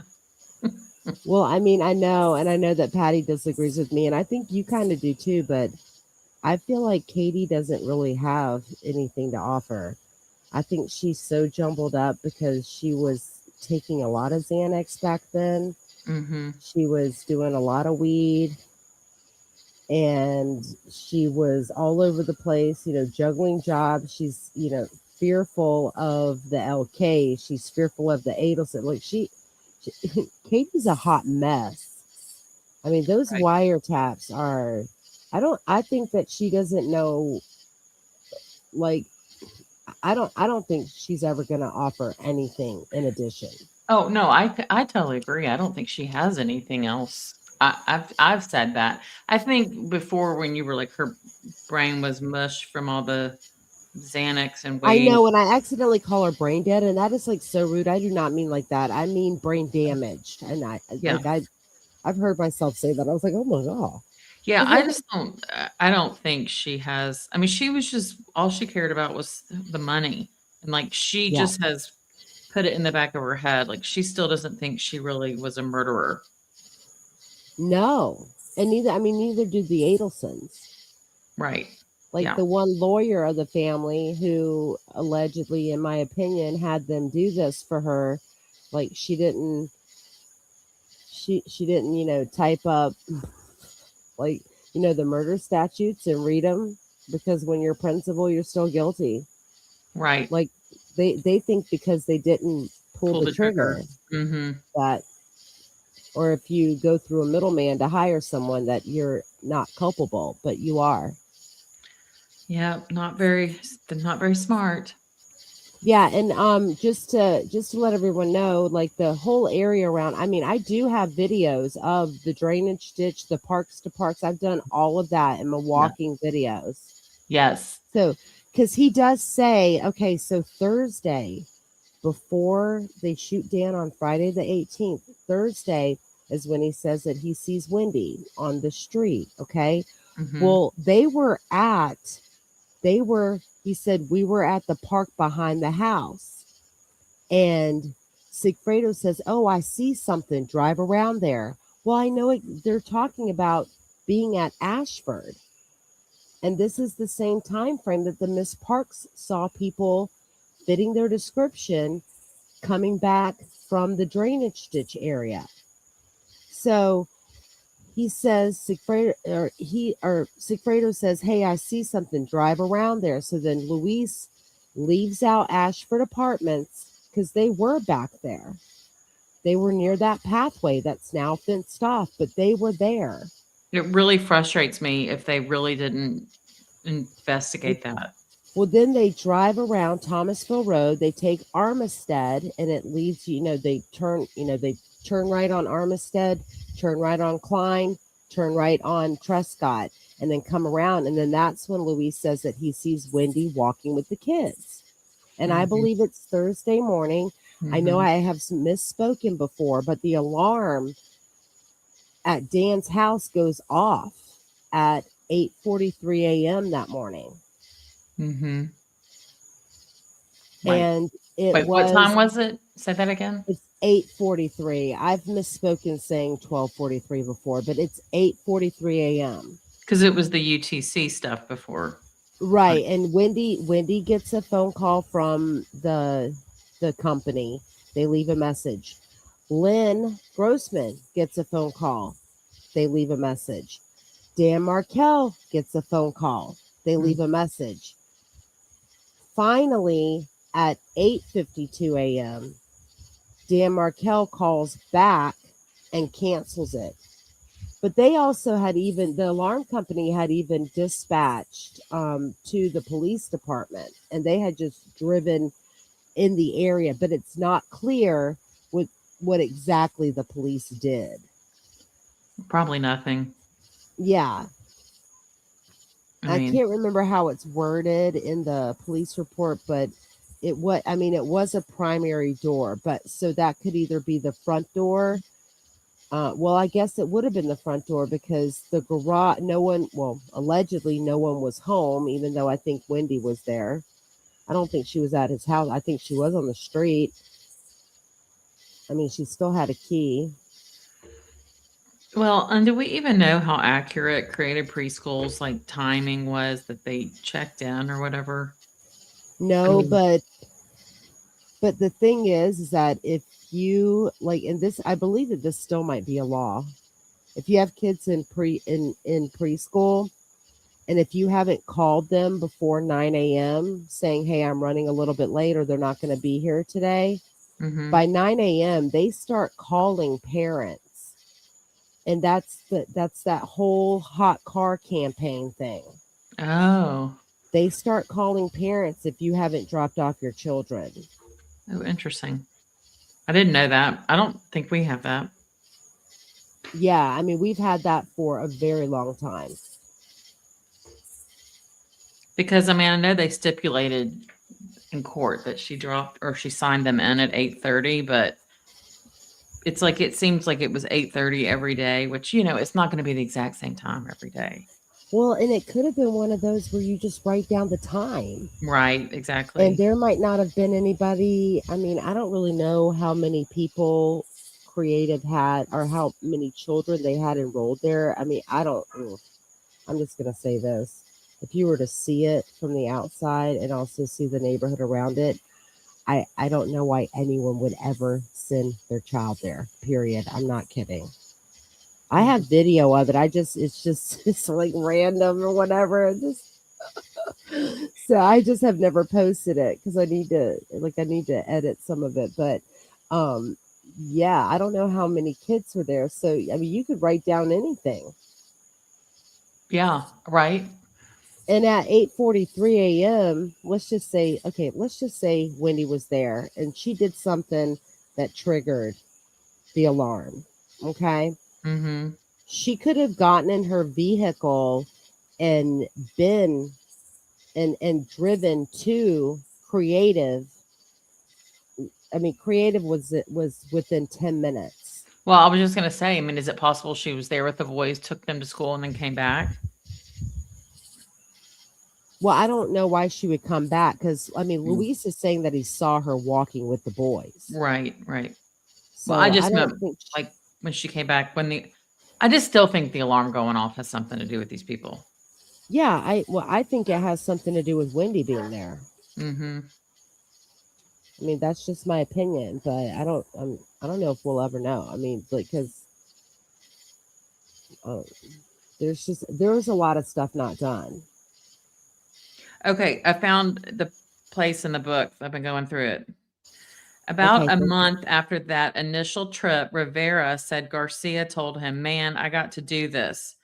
But Rivera didn't want to go back. He thought about it all day. He told the investigators he blamed Katie for what happened because she had his pal all messed up, all confused. They were living apart at the time, he noted, because she kicked him out. Garcia was living in an apartment near Biscayne with a 40-year-old black man named Jabaro. Isom and Sanford would later learn that, like Rivera, Jabaro was a Latin king named Anthony Ortiz. King Little Anthony. Okay. Okay, yeah, I didn't know that. That's And crazy. and there are black people in the LKs. Yeah, Just FYI, it's just not all Latinos. that's true. Thank you for saying that, because I do want y'all to know that Grish sent me a Latin Kings documentary that I've watched, and I'm all like, No, I watched it too. I remember that being on HBO in 2004, and I watched it when it first aired. yeah, it's yeah, it's really good. It's like and they follow the guy around. What's his name? Tone? King Tone? Yeah, Yeah. yeah, there are. Antonio Fernandez, King Yeah. Tone. Heboro. I know I'm pronouncing it wrong. I'm sorry, y'all. Yes. Hey, John Smith, are y'all having problems? Lily Willow, it's The Extreme Punishment by Stephen Epstein book.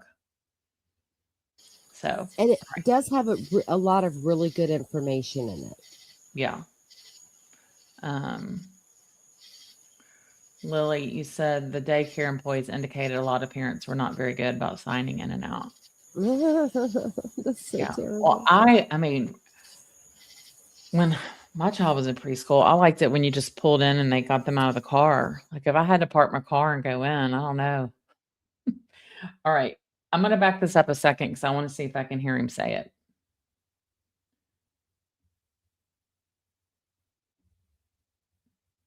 Yeah, man, I gotta do this, man. I gotta do this.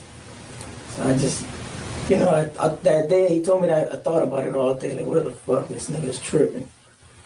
And it's all because of Katie, man. Like, she had him crazy.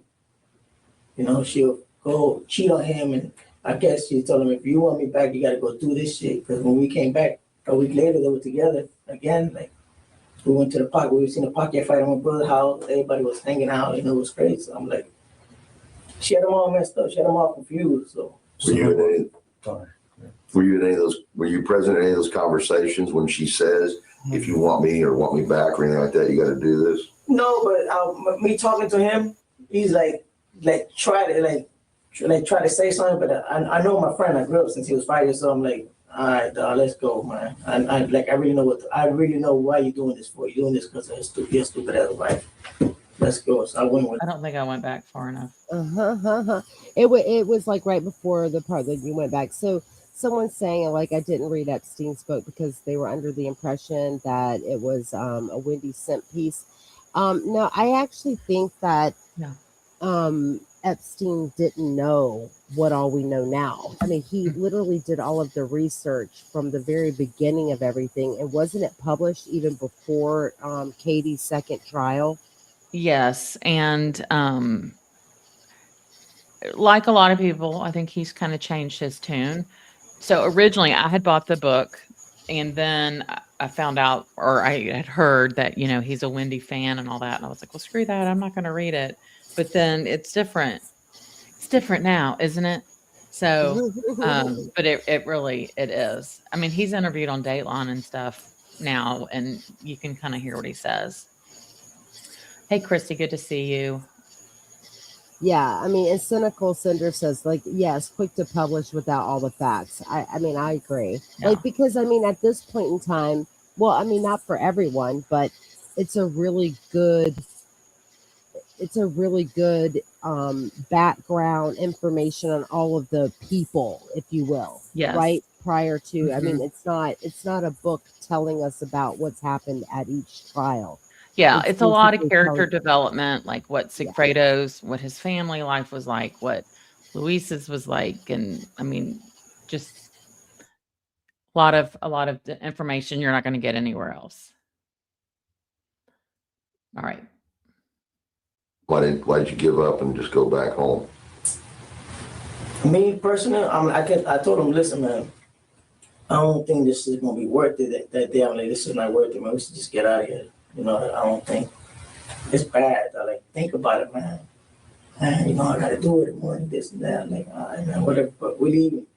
We left. And then about like a month later, the second trip, we like, man, I gotta do this, man. I gotta do this. So I just, you know, that day he told me that I thought about it all day. Like, where the fuck this nigga's tripping? And it's all because of Katie, man. Like, she had him crazy.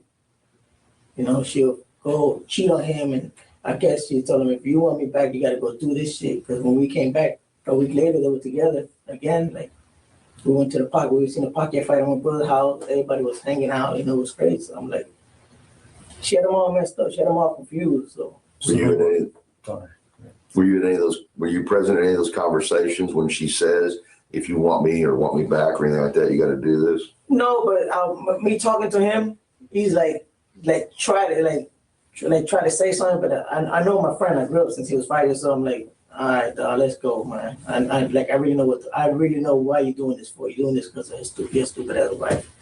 Let's go. So I went with him. But it's all her. It's all fucking Katie's for doing this shit, man. So they weren't together during this time? During the time of the murder? Where was he living at? He was living in Biscayne 186 between Miami Beach and Biscayne. In a house, apartment? Apartment. Was he living with anybody? He was with, at that time, he was, Rivera was staying with him. Anthony was staying there because she'll go drop the kids off and Garcia leave, go get fucked up, go to Shrimp's house, stay in Shrimp's house and leave the kids with Rivera. And it was Shrimp. Yeah, I could have watched this 1,000 times and never would have picked up on him saying that. Because I'm saying Jabaro, but it's Hebaro. Shrimp. Tati. I call her Tati. I think her name was Tati. But I just called her Shrimp. That was like his girlfriend. His girlfriend? Yeah. Okay. And she'll go harass him. Every time he was over there, she'll go pass by, drive by. Oh, motherfucker, I see you. Throw a picture of the house, send it to his phone. Like, you fucking this guy, and then you over here harassing my dog. Live my dog live his life. And do you? Because he'll show me the pictures. Man, look what this girl does. I'm like, and you like it. And you love it. So what's the use? Because you'll be one day with Shrimp, and then you'll go one night, spend one night with Katie, then she'll kick your ass out the house, and she'll go with this guy. Come on, man. Like, she had him so messed up that he was drinking every day. Every day he would drink, every day he would do coke. There wasn't not one day that passed by without that man drinking and doing coke. He's messed up. Where was she living at? That time, that's... Well, I mean, Katie was done with him. Like, Katie, yeah.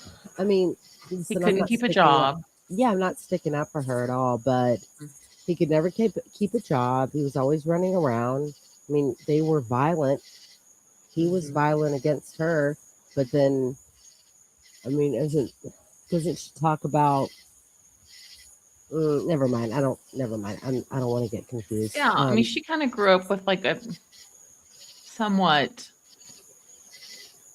Yeah, I mean, typical family. Her mom was a nurse. Successful. Yeah.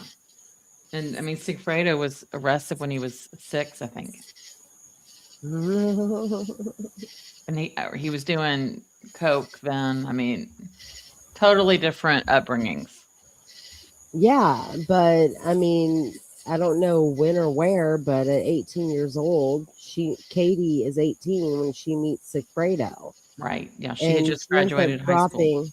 Yeah, and she ends up, going leaving and going to UCF in Orlando, but then she ends up dropping out of college because she gets pregnant.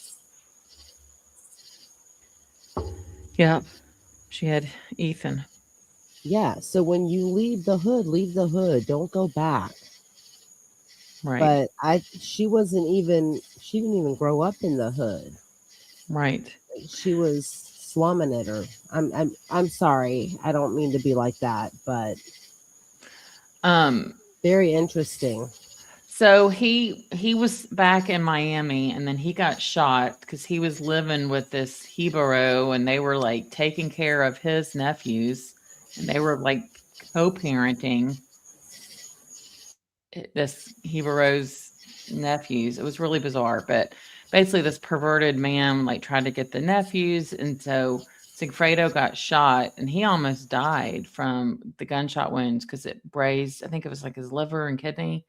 And when he was recovering, Katie brought him to Orlando to recover, and then that's when she got pregnant. See, this is the kind of stuff you learn in Yeah. this book. Yeah, like yeah, I think Mhm. thank you, Beach Bum, and I know other people are saying stuff afterwards. Yeah, like Katie liked bad boys, and Mhm. yeah, I guess he did follow her. I didn't Yes. realize that she had brought him to Orlando to, help him recover from his gunshot wounds. Mm-hmm. And I mean, what's his face? Epstein does say she graduated, but I know we all question that when we hear her. So anyway, yeah, she liked the bad boys for sure. Yeah, and so at this point in time, like he's not making any money. He's No, not doing anything. I mean, she- even Luis Rivera is freaking firing him. Yeah, well, yeah, like your best friend since you were 5 years old has to Mhm. fire you because you're so messed up. Like because I don't think that he can be rehabilitated. I'm Yeah. like Sigfredo is very scary to me. Well, and that's what Webster said today on that interview, that he's just like, I just heard he's like straight up gangster, like gangster. Oh, And that's what I've always heard too. So I don't think he's talking. Yeah. Okay. I don't know, I think it was in Miami Beach, but she's still living in Miami Beach. I think she was still living in Miami Beach. Oh, it's anything last time. I think she was still living in Miami Beach. I can't remember where she was staying. But I know after the money and all that shit, she moved where she's at now. Trying to get a better place. Then he moved in with her for a little bit. Then I went over there and spoiled the party to him, man, fuck that, let's go. Look at her getting dressed. She leaving in the house and she's leaving. Let's leave. And we left and he never came back. But he'll come late night, sneak in. You either gonna leave her or you're gonna be with her. Like, she got your head all messed up. She made you go do this shit. You know what I'm saying? That's like saying she really didn't give a fuck. But she made you do something that you weren't even supposed to do, man. That's your wife, and she's supposed to take care of that. You know, I used to tell him stuff like that. And I got into argument. I argued with him a couple of times. Like the first night we came down, I argued with him back in my alley. I'm like, man, fuck this. We argued, whatever. He left. Then he called me, and then we met up, went to the bar. And I'm like, I was frustrated. I even woke up one day. I was in my house drinking. I ain't tell you this though. I was in my house drinking one day, and I was so mad. I was thinking about the murder.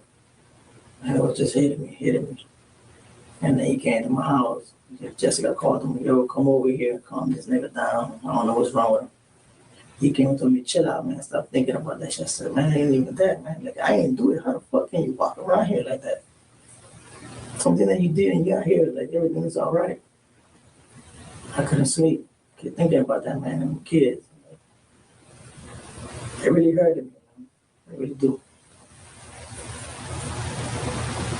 When you all didn't do anything the first time, did anybody call when you're heading back to Miami, or what's the first indication is? He was talking to her. I know he kept talking to her on the phone. The first ride, he talked to her a lot. I know he did. He kept talking to her. I kept telling you, get off the phone, bro. But he keep talking to her. Nothing to talk about. When you get down there, you talk to her personally. You don't need to be on the phone. I told him, I said, you're going to get caught. I told him just like that. I think I said, that's how we're going to get caught. You on this phone. You talk too much, especially when you're drunk. You speak too much. But he always kept talking. Every time she'll call me, that she go again. Oh, God. But did he call her when y'all were on the way back? You decided to abort the mission. You're not going to do it. You're not going to kill the guy this time. Yeah, the first night, yeah, he called. He like, oh, nothing happened. We'll probably come back, but nothing happened today. Like, fuck it, this shit is sour. It's not, we couldn't even find the guy. We followed him. We kicked. Every time we go to his house, I couldn't tell if he was in his house or not because his car go under the garage. So we could never know if he was there or not. Did you ever hear a conversation between him and her, or was anybody questioning why y'all didn't do it? No. Ain't nobody questioning us. Ain't nobody gonna question me. Ain't nobody even. I think that they didn't even know I was going on the ride unless the only one that knew was Katie. She knew I was in that car How did she know that? because he told her. He told her I'm going with Tato. They call me Tato. So I think I'm going with Tato. So I said, I asked him who knows. He goes, no, it's just Katie. I said, that lady knows I'm in the car. He's like, nobody knows, just Katie. But in my instance, I didn't trust him that day. I'm like, somebody else gotta know. Because if you told Katie, Katie had to tell that lady. Okay. That day that they murdered, when I seen Wendy, that's when I asked him, who's that lady? And he said, it's Wendy. I remember I clear that day with them 2 boys. When you all get back to you just go drive straight back to Miami? Yeah, straight to Miami. And where do you go from there when you get there with the car? What car? Which one? The car he's driving, the rental car. Oh, the Nissan. I think he stayed with it for a couple of days. I think he stayed with it. We came back. When I come back, I will end up in Billy's. That's You my what spot. now? I go to Billy's Sport Bar. That's my spot. No matter what. No matter what I do, I'm always gonna end up right there. So I'm thinking I was there that night. I came back home. I came home. Yeah, we went to Billy's. We was in Billy's. Was Katie there? In Billy's?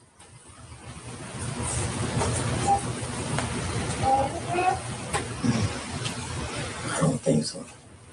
Did you all go straight to Billy's or did you go to Jessica's first and then Billy's? No, I stopped at my house, take a shower, changed up, got dressed, and went to Billy's. By yourself? In my house, yeah. That was my house. He left, he went, I don't know if he went to see Katie or he went to Shrimp's house. So I said, look, I'm finna take a shower and relax. I'm gonna get some coke and then we ride. And he met me in Billy's because I went to Billy's in my car. By yourself? Yeah. I went to Billy's. It was me, my brother, and him. I don't know if Ricardo came with me. Don't know if I picked up Ricardo that day. I can't remember. Can't really remember that much. I've seen a lot of But I always end up in Billy's. I go to Billy's by myself, then everybody will meet us there. Was there a discussion about not doing the hit? Not at all. There's no discussion at Billy's between you and Tito? Mm-mm. So what was so at that point, was it just like, we're just not going to do this? Or was it, we're not going to do this now? We didn't speak about it, so I figured like it was kind of dead. But then he told me, look, we got to go back. The same night? No, like I think a couple of days after. About So 3 or 4 days, we got to go back. Anybody? Isom acts like they just talk about this stuff all the time. Mm-hmm. He acts like they talk about things in front of their women. Like they don't, that's not how these things work. Yeah, they're definitely not going to be out like in public, like drinking beer and being like, yeah, we should have done the hit. I know. Yeah. And hey, everyone in chat, we see you. Thanks Yes. for being here. Hey, everybody. I saw someone had said, I wish they had asked her about the food trucks. Yeah, if they had listened in the interview, y'all, I don't think anyone even has noticed that except for all the people on YouTube. Because we've never heard one mention. Yeah, there's a lot of problems. Well, and the food truck thing, we think about it, it was when she was just alone with Jane, wasn't it? I went to the food trucks last night. Met a new girl, Malia. We hung out for hours. Yeah, I can't even remember if Sarah was in there or not. Yeah, I don't know. But, I know Isom supposedly was not. they had someone watching, but I'm beginning to doubt that. Well, they did have someone watching on the other side of the mirror. Yeah, I'm very familiar with the room. Yeah. Do you think that when they were at Yardbird, that Luis was really like all in tune with Wendy? I think he was. I don't know. I don't know how far they were. Yeah. I think he was just trying to keep Sigfredo calm because Sigfredo was going crazy. Right. And we've looked up the photo before of that Yardbird, and the patio had kind of like planters around it. So you really wouldn't like perfectly see someone's face. You know what I mean? Right. Yeah. They were kind of high. Then Yeah. and how he first identified. Well, it's when he comes in a minute. He says, "Who is that?" And Sigfredo says, "That's the lady. That's Wendy." And he went, "Oh, that's her name." Isn't that right? Mm-hmm. Yeah. Yeah. Yeah. Malia Garcia. Yeah, I definitely think that it's code. It's Yeah. a friend of a friend. Yeah. Yep. All right. Wanting the rest of that $5,000 back. He never told me about the money, if they wanted it back or not. But I know the money was paid, that he had to do it. Like, I'll give you interest. You gotta go, you gotta go do it. But we never spoke. I never really spoke about this shit that much. Never spoke to him about it. Never came back and told him anything. When it happened, that day to me was dead. The same day it happened, I buried that shit, never told nobody nothing. I stayed quiet with it. I never spoke to him about nothing, never told him nothing. But I know we came back. I remember him telling me we're gonna have to come back. And then we left, they wanted to come back and see what's gonna say. If we have to, we'll come back. But I really wasn't up to it. But we came back, everything happened. Next trip, whatever. I just want to back up just a hair. You said a while ago when him and Katie always had him messed up and stuff. What was Katie doing? I mean, you said somebody she was going seeing somebody. Oh, and so stuff. you go see the dentist? Who's the dentist? Tell us about that. I don't know his name. I don't know his name, but the only way I knew his name, I guess, I used to talk to my wife. She'd be like, she's with a dentist. And then I already knew she was talking to the dentist. He told me his name, but I couldn't remember. Right now I remember his name because it just came to my mind. But at that point, he'd be like, this bitch over here cheating on me. We used to work together. We left the job one day. We left work. We went to a restaurant. And I was, we coming over here for it. Now because she's over here cheating with me with the dentist she's working with. I'm like, damn. And that was like the first time that he told me, like, that's fucked up. And you over here stalking this hoe. Like, come on, you're not an ugly guy, man. You go get whatever you want. How does he have these Nikes or whatever? Are those Air Jordans? So wasn't he in federal prison in Arizona, and then they arrested him and charged him with a murder and brought him to Leon County? Yeah, but I don't know. I mean, okay, I don't know anything about prison, how they get shoes like that. Because when he comes from because remember I got the transport video for Donna's trial, and he's wearing a brand new pair of Nikes in that too. Well, I know when they transported Donna, I don't know, in one of those videos, and they let her put on her Hokas, and she's like, "Oh, they feel so good." She's like, because she's like, the flip flops are terrible. I have no support. So maybe when they transport them, yeah, they do get to keep like their own property in property, like right? A section of the jail or the prison's called property. Mm-hmm. So maybe like when they get, when Lewis has some Nikes in his property, so when he gets let out for trials. Yeah. And Luis is 5'4". I know everyone's saying he's 5'1", but no, he's 5'4". Yeah, and that's for Sunday's book club. I have that written down because that becomes a part of the evidence in the trials because of the height and where the bullet hit Dan. So it had to be a taller shooter.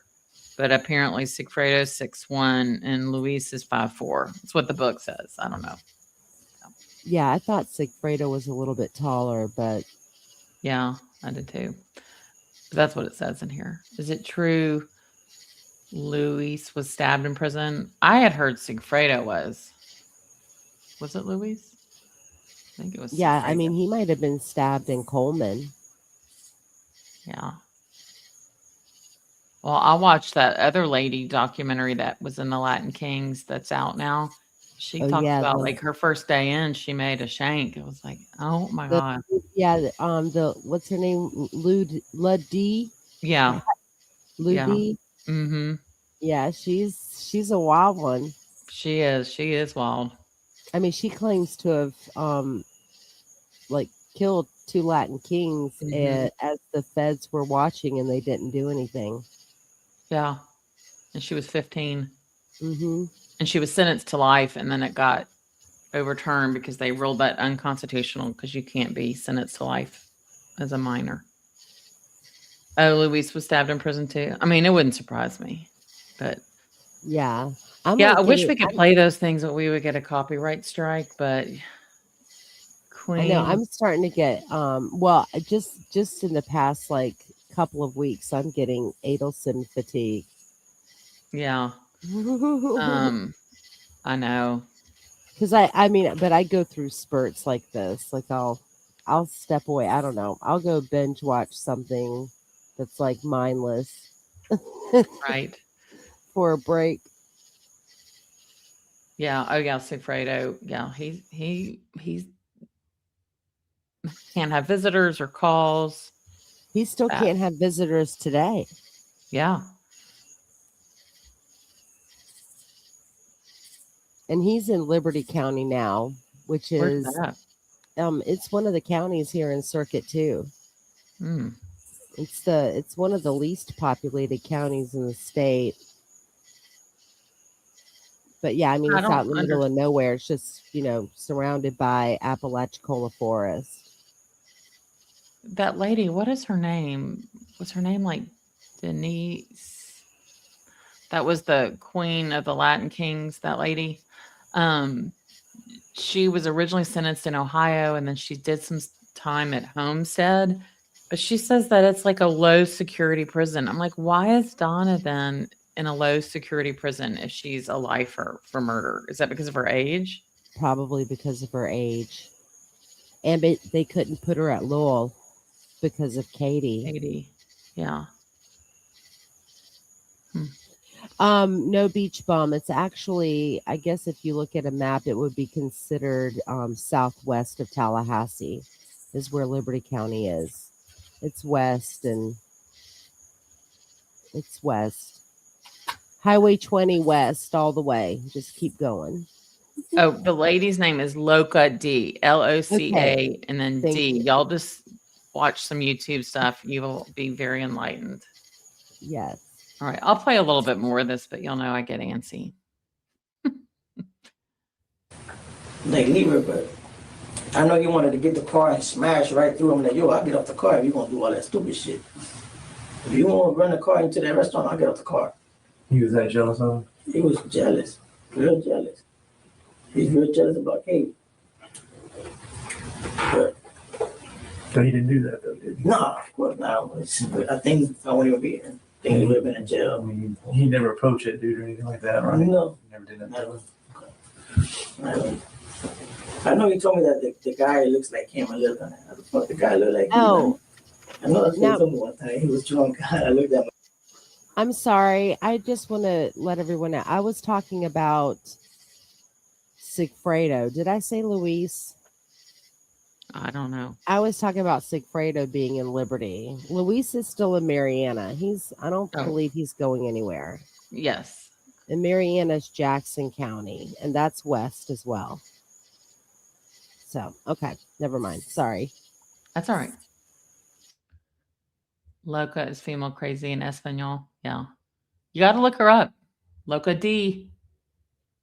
And I laughed like, you gotta be tripped for real. I remember him telling me that. But Okay. All right. So we move up in time. You said he's talked about going back down. Tell us what's the next thing that happened to make all that happen. no, the next time he's like, we gotta come up here. So we came up. That's when I went to the Prius. We came up. We took the drive up here that night. How much warning did you have that you're going to take this trip, or how much he starts telling you? He told me one time, and that's it. And then the time that he came, he told me that one time, yo, we gotta come up. And all right, whatever. I thought he was bullshitting, so yeah, all right, whatever. He was drunk. So. Because you're working. Yeah, You still have a job. You Yeah, don't have I'm a job working. anymore, I'm right? working. You helped him get a job way back when, I right? helped him get a job. I gave him a job. Is he still working there with you at this time? No, I had to fire him because he was drunk in the job. Okay. So he's not even I'm working. still working. I'm like, yeah, okay, whatever. I ain't really afraid no mind. That Wednesday when I get off work, he comes, like, man, we gotta go. Like, this nigga, in my mind, I ain't saying nothing. I'm like, he's serious about this shit. You know, so, all right. I said, what's up with you? He's like, we need to rent a car. I'm like, man, you better find somebody to rent a car. I'm not renting I'm not renting a car in my name. But there was nobody to find. I don't have no license, nobody. So I'm like, all right, let's go, man. I jumped in my car, I'm in Mercedes, went over there, parked by the side, like the next block over. I jumped off. I said, here, go my car. He's like, yeah, I'm gonna stay back here. He gave me the money. He gave me $250. I went inside. $250? $350. $350. I went inside. I said, man, I need a car. I said, I need a good car. He's gonna give me around to Orlando. I told the guy. Yeah, man, only when I got that little green car right there. I'm like, all right, that's fine. Cool. Gave him $350. Took the car, left. Followed him to my house. I took a shower. We left early. I think we left. Louis, was there any discussions at that point, and you may have already said, about how much money you were going to get paid for taking this trip? I mean, are you just doing this out of friendship, or was there a certain amount of money that you expected to get? You already told us you didn't want to go. You didn't want to shoot anybody. What about the money? I was really doing it because my best friend and I didn't want him to take nobody else and get him all fucked up. Okay. He told me, I'll give you 35 grand. That was before you took the first trip. That's before I took it. Okay, I wasn't sure. I'm sorry for That's all right. interrupting. I just like to. No, it's good for clarification. Yes. That he had already been, my understanding, please correct me if I'm wrong, is you'd already settled that he was going to give you 30 and then give you an extra 5. 30 and then he's going to give me an extra 5, but he gave me an extra 7. He gave me was 37. Okay. 37. But that's before even leaving the very first time. Yeah, before even the first time. And I believe it's your story, but I believe you said before something about you knew that the total amount equaled $100,000 or something. Yeah. Was that before you took the first trip? Yeah, before he took the first trip, because he told me I'm gonna give you 30, but then he gave me 30. He gave me 37. He gave me 35 first, and then he gave me extra some money on top of it. So it was 37 in total. Then I asked him, how much you getting? He got like 40 something. So I said, how much Katie is getting? Well, she getting the rest. I'm like, hold up. I might be illiterate, but motherfucker, I can count money. 37 and 40 something, and the rest. Nah, she getting more than 50. I just heard what he said. I might be as illiterate as a motherfucker, but I can do the math or something. Yeah. Yeah. She getting more than 60 something grand in her pocket. So I mean, there was more money because, me being in prison in Coleman, I'm hearing about her. Oh, she getting a new car. This guy getting a new car. And I'm like, man, how are you getting all this if this nigga ain't working and she ain't doing shit but fucking his dentist? So the dentist buying her a car. She buying a car. She had already spent all his money. He don't have no money. He spent $5 grand on a Nissan Maxima. This is why I'm telling you, like when the bump happens, like Katie is very fearful of Luis, even though she knows he's locked up. She knows he has, brothers on the street, and he's talking about being locked up in Coleman and then learning from people that Sigfredo and Katie just keep spending money. Yeah. And he said she ain't doing shit except effing that dentist. Right. Yeah, believe it. Shodrick Nobles. I haven't watched that testimony in forever. I should watch that. Hey, Nancy, good to see you. He spent $2,800 on a Monte Carlo. Bought the bike for, I think was $32 or $2,900. Yeah, the bike is we bought bikes, but ain't no 2016 bike. It's an old bike. My bike was a 03, and his was, I think, was a 97, but it was souped up. Our bike was all over souped up, and I paid for my bike was $2,300. That's it. But all this money that he spent, if you come to add up, he ain't got much left. Then he rented the apartment, paid for the apartment for $6. Do you remember what he did with his last few $1,000s? Was He lost it at the Hard Rock Cafe Casino. Yeah, that was one of my trivia questions. It was $7,000 he lost. It's insane. Well, I hope he got a lot of good comps from that.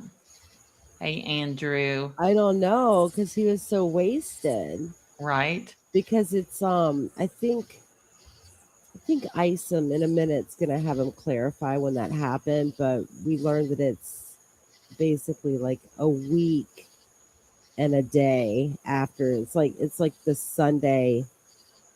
It's not the Sunday immediately after Dan is shot, so it would be Sunday the 27th is when Sigfredo loses $7,000 at Hard Rock. What a moron. 6 months. That way he don't lose it because he don't have no job. Paid for 6 months outright? Yeah, he paid rent for 6 months. You know what I'm saying? He told me I paid the rent. Then I come to the house, he got a big ass TV. I'm like, man, what are you doing big things? Where you getting this money from? Because I know you. I know you spend all your money. Like, I know you, Dudu. I know you spend. He like, man, I'm down to that 3. I remember him asking me, yo, let me hold some money. And I told him, man, I ain't got no money. I did. So I ain't got no money. I already knew what he wanted for. I was like, what you want? They asked me for $20. I said, well, you're $20. Now I'm finna get Coke. I said, why you gonna go buy Coke if I sell Coke? You know what I'm saying? So I'm like, you need Coke, I'll give it to you, Dudu. And nah, but you know, I don't want to just be like a Hoover and trying to ask you all the time. I just want my own shit. And I gave him Coke.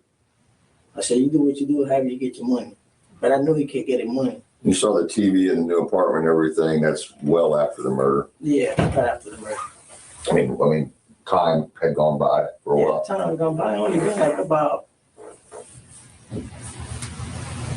say, like 6 months, 6, 7 months, 8 months. The money blew fast. But you're saying what I'm hearing is, I know he already blew all his money, but somehow these things are still coming in. Yeah, it's still coming in. Like, where it's coming? And then I remember asking him one time, what you did with your money? Oh, I stashed some of my money in Katie's car. I said, you stashed some money in Katie's car? And you think that girl won't look and clean her car and look and find it? He's like, nah, I stashed it real good, but I never asked him where he stashed it. He said he stashed it in the car. So I'm like, man, you was lying. And my mind, like, to me, you was lying because you can't get money. You bought all these toys, man. You buying shit left and right. Your car, the Nissan broke down. You destroyed the car. You had to fix the transmission. You had to fix this. Like, fuck. The Monte Carlo you bought is an old school Monte Carlo. They needed work done to it. You know, you probably put $2 or $3 grand into it already. After he bought it for 27? I think he bought it for 27. And the Nissan was 5? The Nissan was $5,000. And you said his bike was $3,200. Yeah, like $3,200. And you only spent $23 on yours? Yeah, I only bought me a bike. I ain't buy nothing else. I bought Jessica the little raggedy ass Toyota for like $200-$300 for her best friend. And that's it. And you said that she had time, right? You said something about somebody gave Katie a car. Yeah, would Luis really go buy an old beat up Camry? I think is what they said he bought. I don't know if I buy that. You think he was there to babysit Sigfredo? I mean, Luis is pretty frugal. I mean, like, I think that Luis, like, because he basically says what he does with his money, but he gives a bulk of it to his sister to hide in her closet. Yes, and he also gives some to the, I think for the daughter ex-wife. That was sick.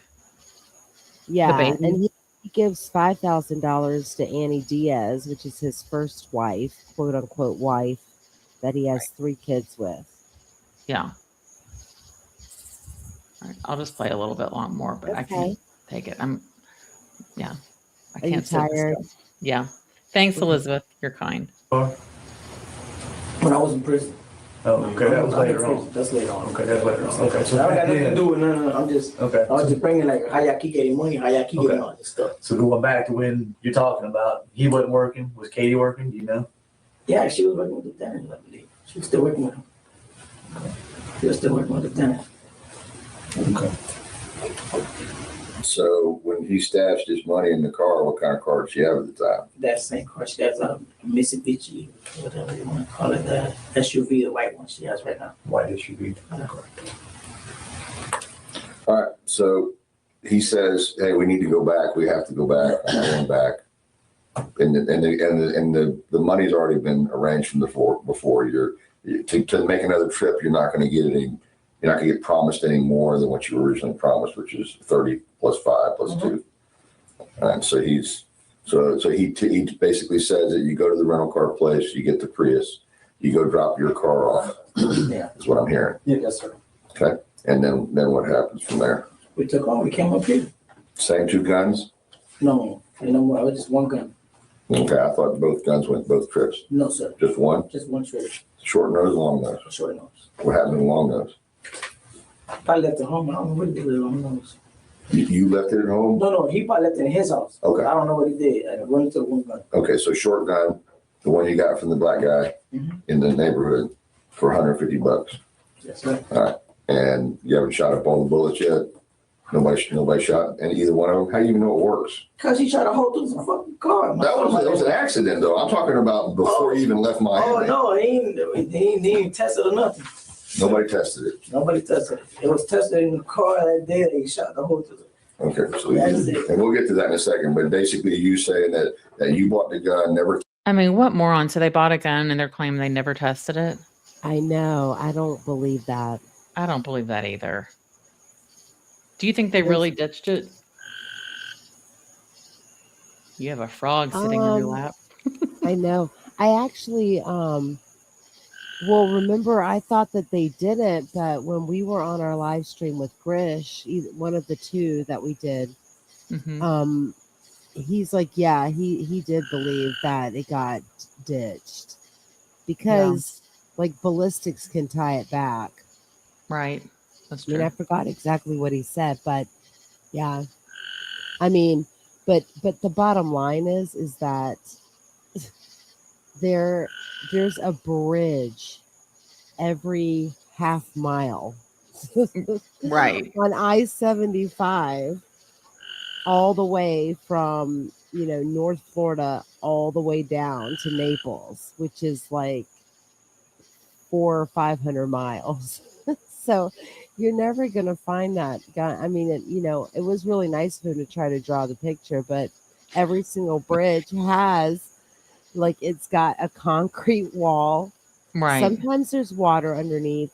Sometimes there's a train track underneath, depending upon, where it is, like where it, how the roads are built, right? Like sometimes they're like built up over things. Sometimes there's a creek. Sometimes it's a river. Like, yeah, I mean, there's no telling where they it all have a metal guardrail. They all have grass around it. So,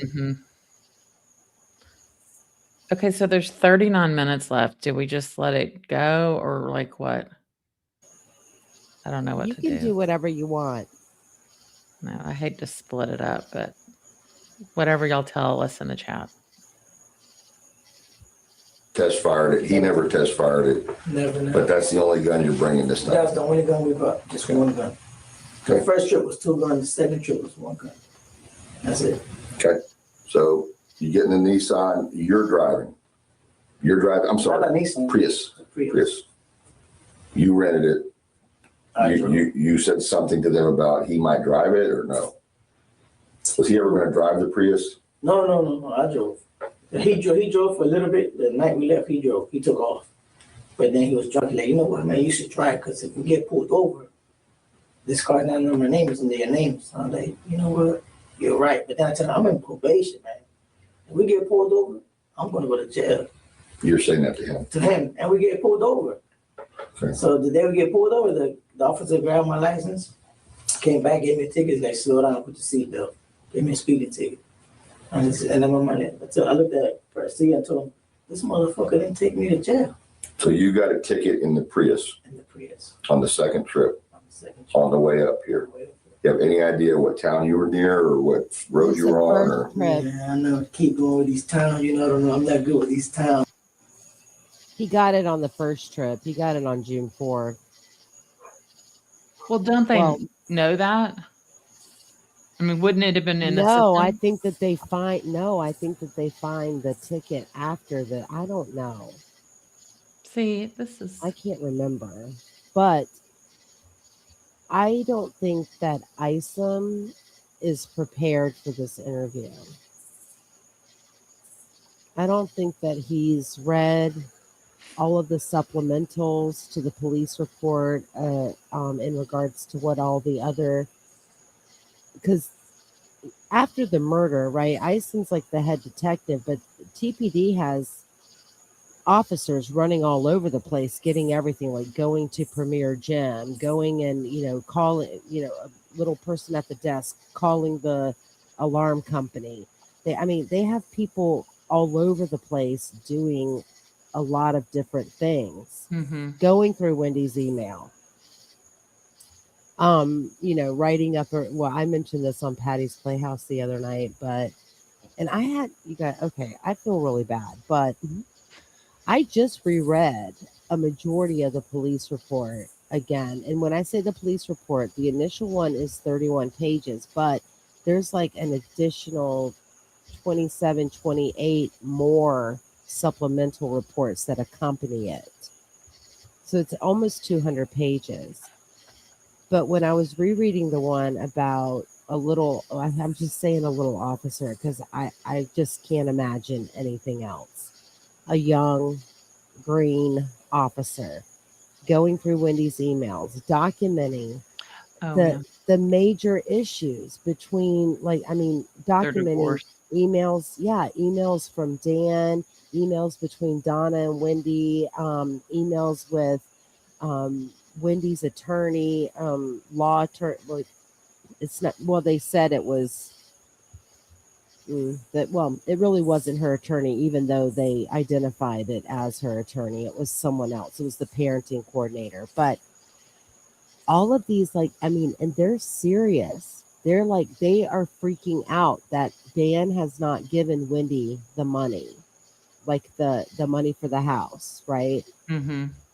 And then there's a paragraph underneath, after reviewing Wendy's email and documenting these emails of note, there's no moat, it's a nothing burger.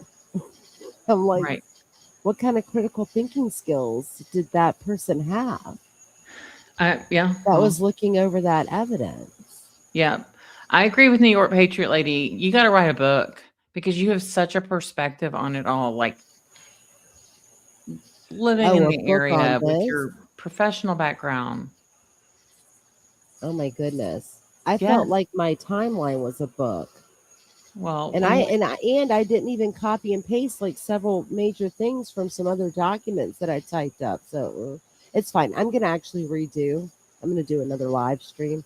Yeah. Probably start at I'm going to start at a certain point, redo it, but I'm going to finish it all the way up through Donna's trial. Yeah, New York Patriot Lady. You have all the receipts, the whole layout.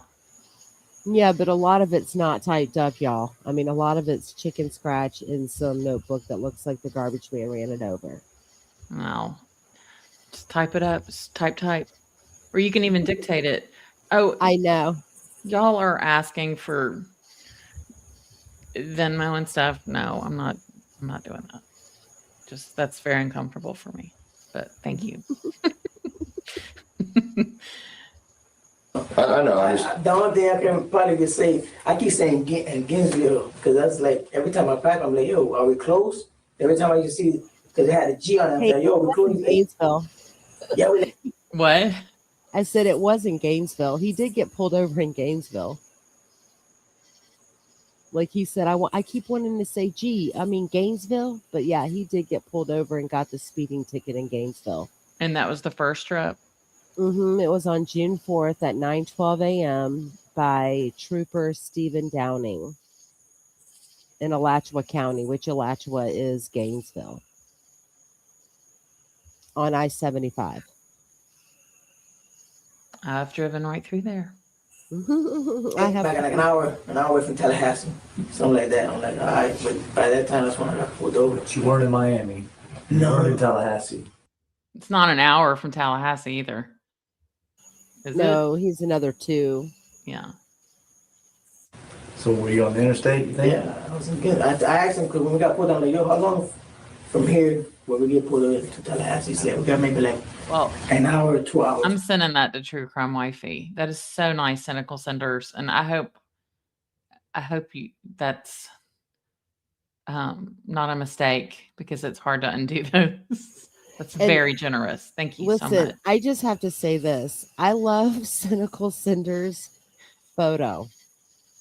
Yes, the beer. Because yes, when I was in college in Tampa, they had a craft brewery place down in Ybor City, and it was called Oak Barrel, and we used to get cherry wheat and and literally like one of those cherry wheat would it would be enough for the night. Perfect. Cynical, very sweet of you. Thank you so much. Thank you. That's generous. The top was 2 hours. So I'm like, all right. I'm not trying to get pulled over. I know if I get pulled over again, we fuck. But when we get pulled over, I tell him, yo, this is a sign, man. We should just turn around. He's like, nah, man, fuck that. We up here. So we drove to Tallahassee. That's when everything happened. Okay. So you get to Tallahassee. He knows where he's going. You didn't drive the first time. Mm-mm. So he knows where he's going. You know, everything. When I'm driving, he's telling me where to go. Y'all end up at the same hotel? Same hotel. Same hotel. 109 or 110? Yeah. Same room and everything. Okay. And from that point, what do? You start doing coke and stuff again, or? Yeah, we started drinking, getting cool. But I barely can sleep. What time did you get here to Tallahassee? Oh, damn. Had to be like, we left early that day, right? I think we left early that day. Then we got up here like around 11 o'clock at night. Let me see like 11. Okay. 11 o'clock. Somewhere around there. I'm never give you the time and then not be all fucked up. Was he talking to anybody on the phone on the way up? No. No, he was doing coke. He didn't really talk to nobody on the way up. If he did, I can't remember right now if he did. But the only person he's going to talk to is going to be Katie. He don't call nobody else. Okay. The only person he talked to is Katie. Okay. So you're at the hotel. You got the gun in the room? The gun was in the car. Okay. The gun was in the car the whole night. Stayed in the car. Okay. The only time the gun was in the hotel was the first trip. Okay. But the gun was in the car. Wake up. I'm gonna sleep maybe like around 2:30. 2:30 around that night. In the afternoon? In the morning. Cause we got there at 10 o'clock at night. 10 to 11 o'clock at night. Went to the hotel. We're hanging out. We're just chilling. I said, man, I'm gonna go to sleep. I gotta get rest. Cause if you're gonna have me watch this guy all day tomorrow, I gotta get rest. So I try to fall asleep. He was still awake doing coke. I went to sleep. The next day, it was Thursday.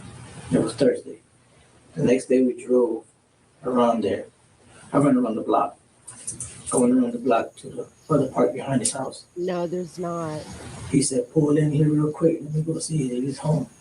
Yeah, I don't think Sigfredo would talk. No, he lawyered up immediately. Because remember, in the wiretaps, Katie is talking to his lawyer, which was Jim Lewis, right? Jim Lewis, yeah. Yeah.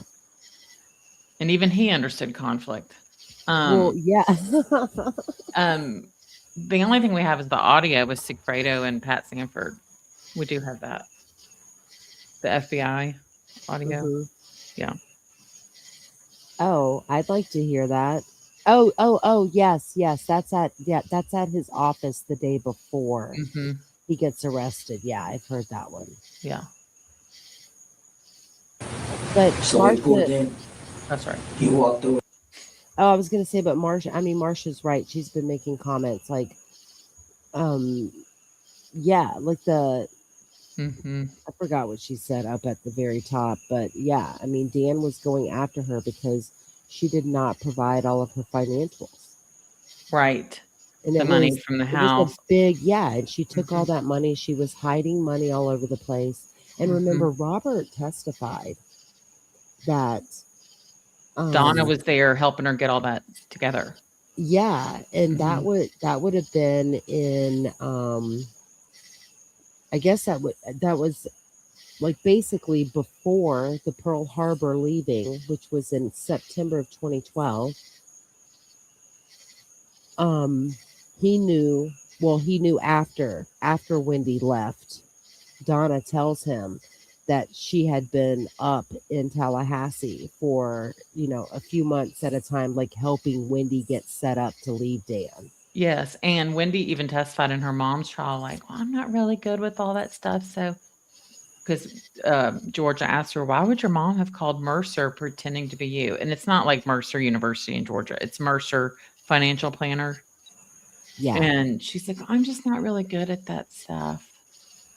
Well, and one thing, I know you mentioned Joe Patuto earlier, but one thing that Stephen Webster said today, which I had not heard this on any of his other interviews, but there was a TIA Creft account, like an investment account Mm. that Wendy had that she never disclosed. There was like a lot of things he was listing off I really wish he would have gone all the way through with all of his I 24 know. questions. When I I was like, was oh. hearing him list it off, I was like, I "Oh was my like, gosh." yeah, yeah. And then he said he had 24 questions like that, and I was like, oh, I think he just only read 8. What? Yeah. Yeah, that was amazing. Yeah, Um, she took something like 350. Yeah. yeah. New York Patriot lady said 2 witches, and we do know that you're talking about Wendy and Donna, not us. Yeah. But if you are talking about us, we're the good witches. Oh my gosh. New York Patriot lady, you think Dan Markel was chatting with Donna on J Date? Yuck. Oh, that's gross. Yeah. Oh, Donna. Yeah, Donna was pretending to be Wendy. I'll bet. Mm-hmm. That's a good. I haven't.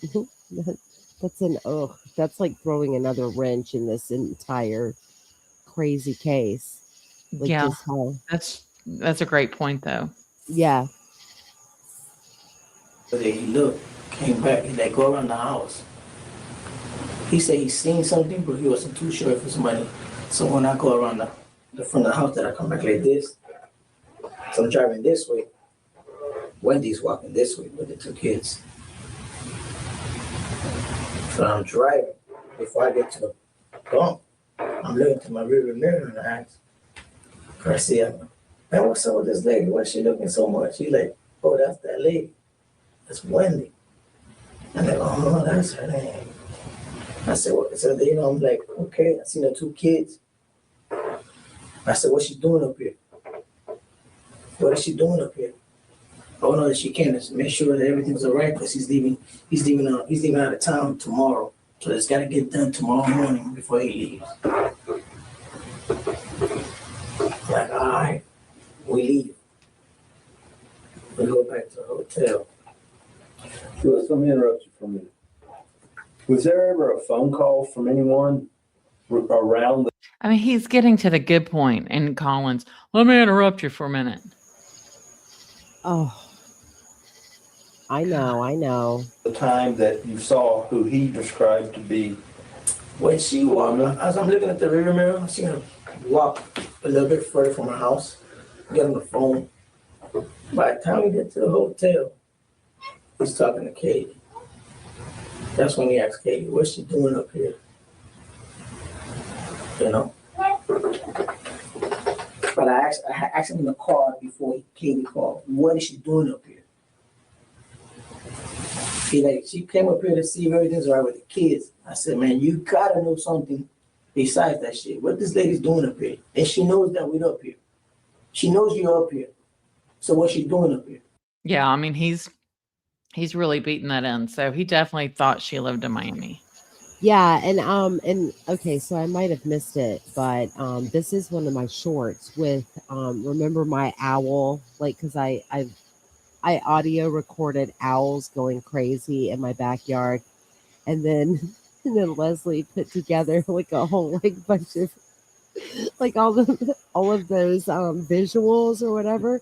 Yes. But I put that on a short on my channel, and the title is he looked, then she looked, and that's what got my attention, because that's how he sees that Sigfredo and Wendy see and know each other on Trescott. And Because he's they talking, recognize. yeah, he's talking about the day before. So he's talking about Thursday the 17th.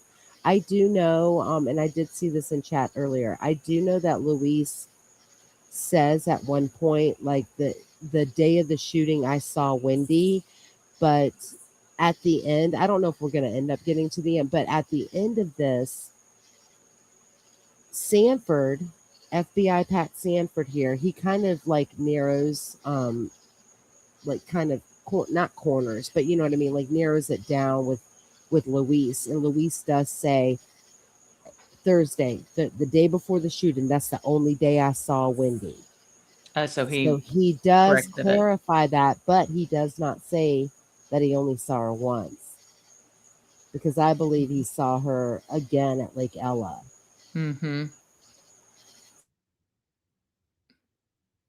Yes, I know, New York Patriot Lady. I'm gonna do that for you. I'm gonna see. Oh, wait, here. I'll play So I'm it. driving this way. Wendy's walking this way with the two kids. So I'm driving.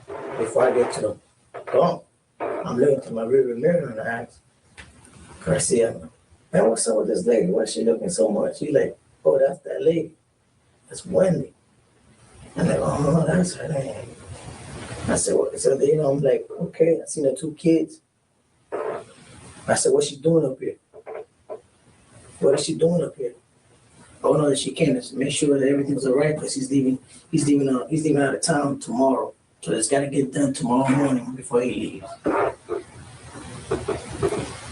Like, all right, we leave. We go back to the hotel. Let me interrupt you for a minute. Was there ever a phone call from anyone around the time that you saw who he described to be?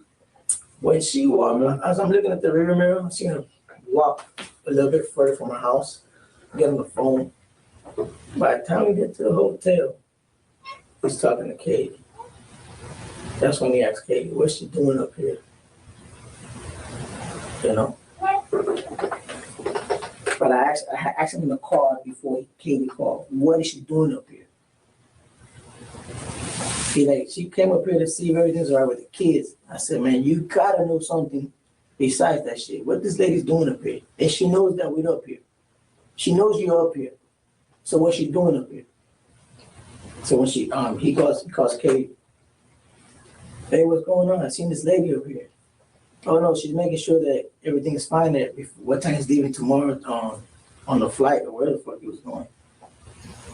I said, so we gotta do this tomorrow, huh? He's like, yeah, he's leaving, and she came to see the kids. But I seen her face and everything. I'm like, all right. So I'm like, we're going back to the hotel. I'm sitting down. I'm sitting down on the chair in the hotel. And he's looking like, you all right? I'm like, no, I'm just curious what the fuck this lady's doing up here. Yeah, don't worry about that shit. Everything good, man. She just made sure that everything was all right. I said, I don't really like the sound of this shit, but whatever. If you say everything all right, I trust you because I just trust you. I trust you. You're my dog. Don't worry about it, man. Here, man, take a drink. Like, man, it was early in the morning. It was See, so 12. this is Like, man, I'm good. I don't when. want to fucking drink. So, you know, how many times I saw this and didn't, of course, I'm not really picking up on it, but this is when, like, Grish points out that Luis knows that he's not being provided all of the information. And I mean, even for Luis, and I mean, I think that this is interesting just for friends in general, for Luis to be saying, like, you know, I trust you.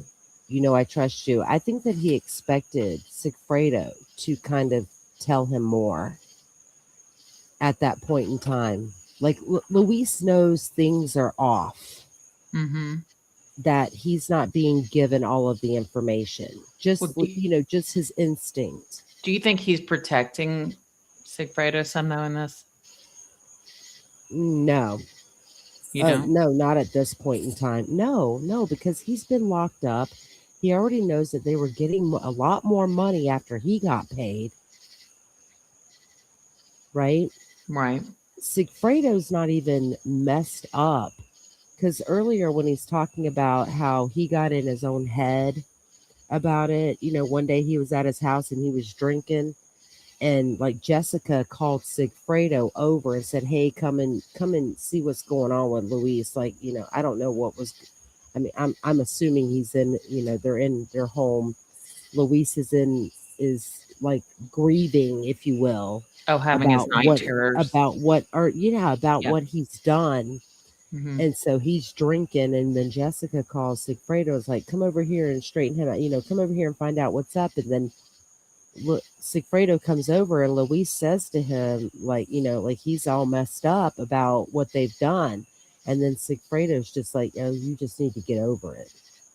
I mean, okay, I'm just paraphrasing. I don't remember exactly what he said, but this is like the. And I okay. I understand that he is a gangster. Okay, like, but he's really upset. He's a jack boy. That they've done this. Yeah, he's really upset that they have done this. And he hasn't been given all of the information. Mm-hmm. At this point in the proffer, right? It's 2 years after. Yeah. I mean, even that letter that he wrote to Ruth, right? He wrote it after Donna's conviction, but Ruth just read it recently on STS. But like Luis didn't have any beef with Dan Markel. Right. You know what I mean? And yeah, it was a job. Yeah, he's going to get paid and all that. But like, I think he's looking back on it now as like, Sigfredo really screwed him over. Yeah. Okay, I'm sorry. Esther, yeah, we agree on the house alarm. There's more to it. For Wendy to bring it up in the police interview, it's like she wanted that on the record for whatever reason. Yeah. Lily, maybe the alarm gave her reason to be at Truscott. There's definitely more to it. Ybarro had died? Oh yeah, he got killed in a motorcycle crash in Rhode Island years ago. Oh, Elizabeth, that's sweet. All right. So this all happened before 12 noon? Yeah, before 12. On Thursday. On Thursday. You drove by, you saw her walking the kids. You asked him, he says, "That's Wendy. She's making sure that we're going to do this," or whatever. That she wanted to make sure that we was up there. She thought that we were lying, that he was lying. Because she don't even know I'm in the car until she seen me that day. Yeah, but your car's got tinted windows. Does she even know what kind of car you guys are in? That car, not even tinted. Like, you can see through it. It's like you can see it's tinted, but not dark like people think. Right, but she wouldn't know you from Adam's house. She wouldn't know you from anybody. Yeah, she don't know me from anybody. Because you can see you got a little short guy in a car like this, I'm driving like this, and you see Garcia. Garcia's on the passenger side. So she looked and then he looked. Like, that's what caught my attention. Like, what's up with this lady looking at the right car? There it was. They know she wanted to make sure that we was up here.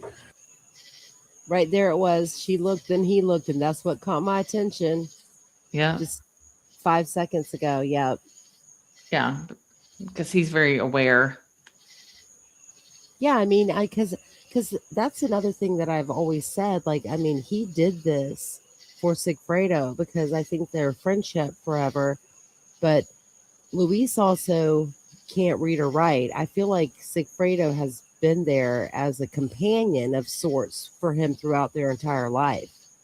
He's worried about Sigfredo screwing this up. That makes sense. Drunk and high all the time. Mm-hmm.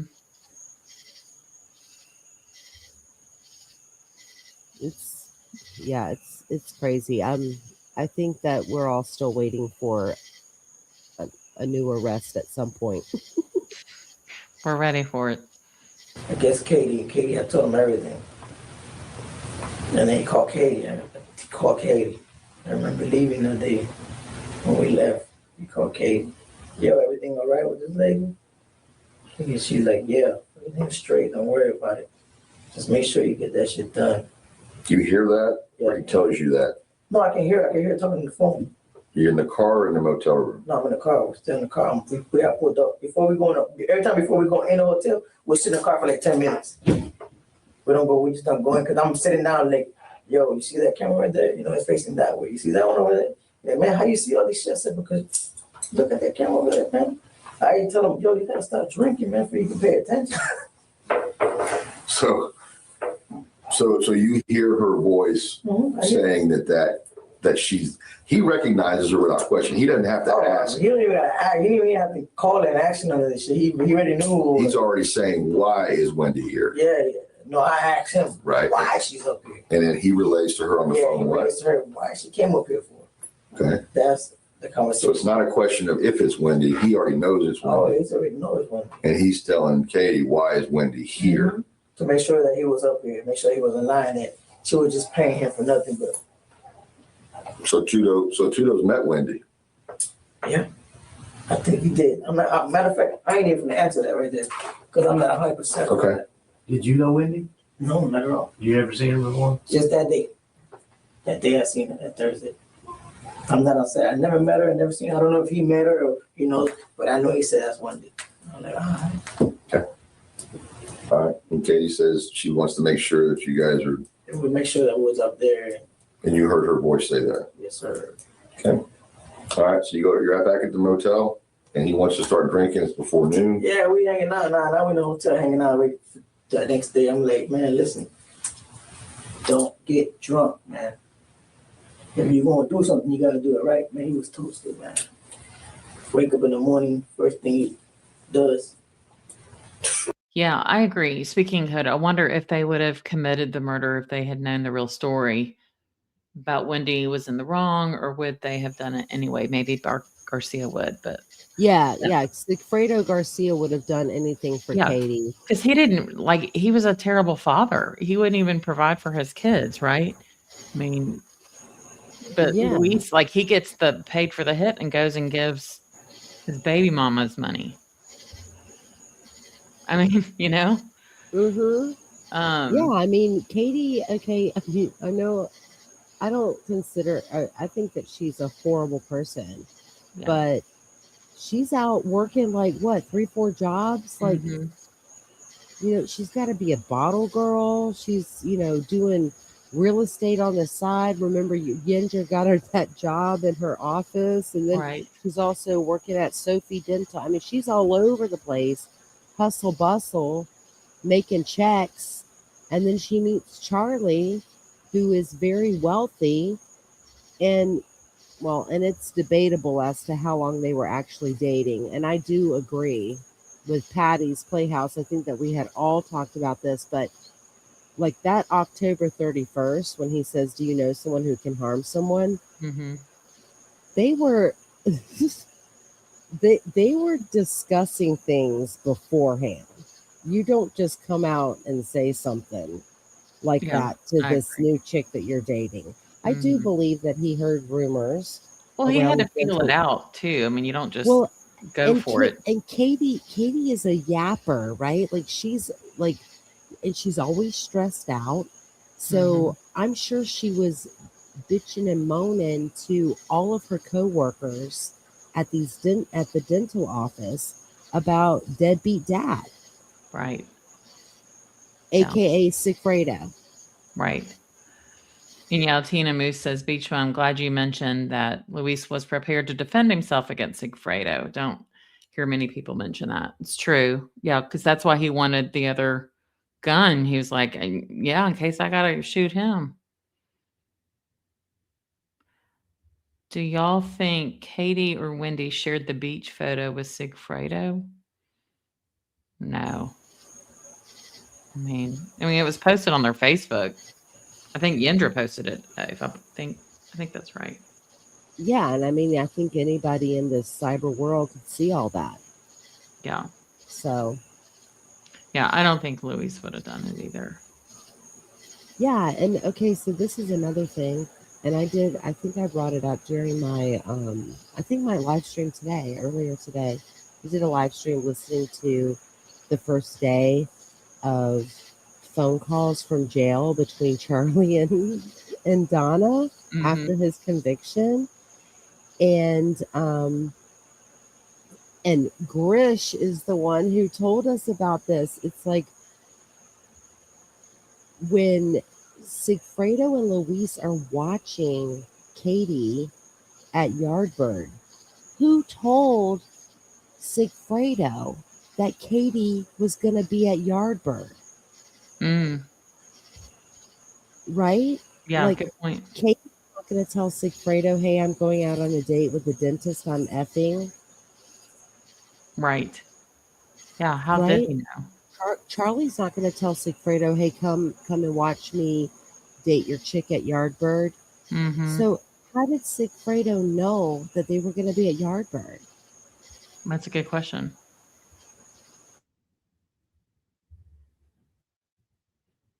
Yep. I think Katie was given as much info back and forth. Is that what you think? Yeah, but I don't think that Sigfredo learned that Katie was going to be at Yardbird from Katie.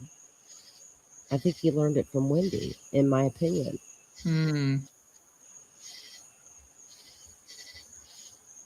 mean, he had to have learned it from someone. Yeah, or Charlie, maybe. Yeah. Yeah, but why would Charlie say, hey, dude that I'm afraid of? Oh, that's another thing. Remember Daniel Rashbaum's opening statements?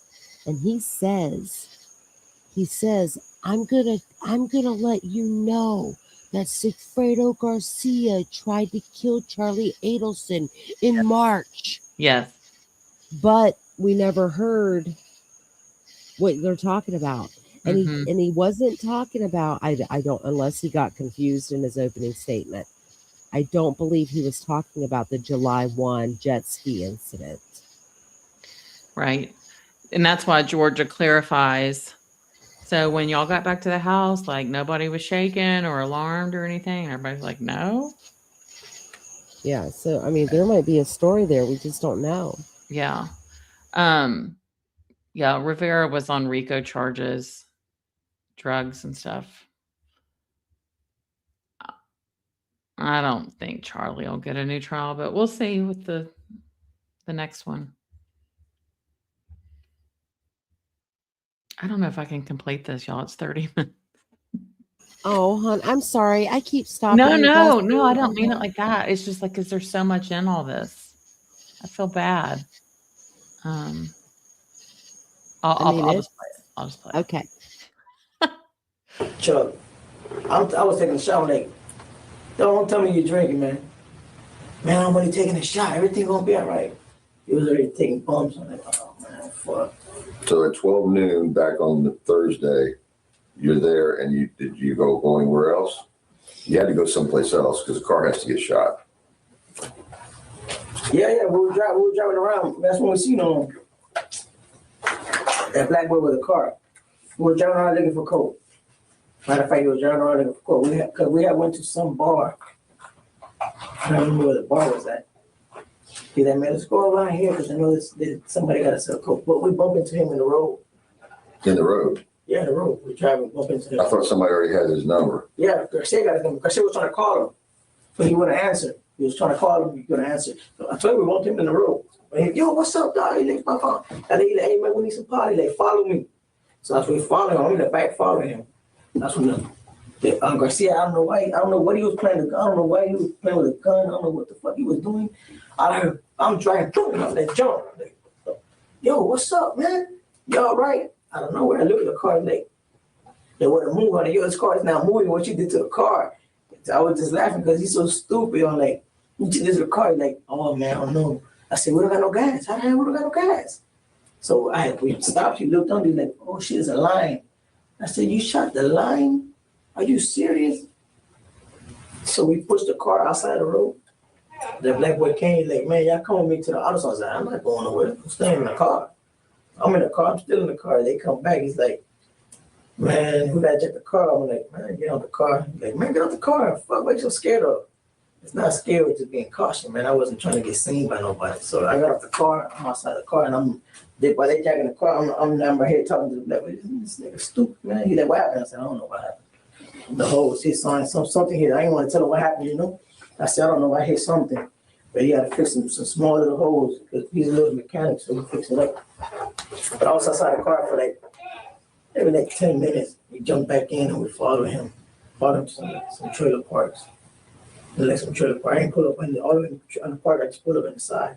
Got away from me right here. He went and got some coke. Went back to the hotel. Yeah, I think he followed us. He rented the hotel for us.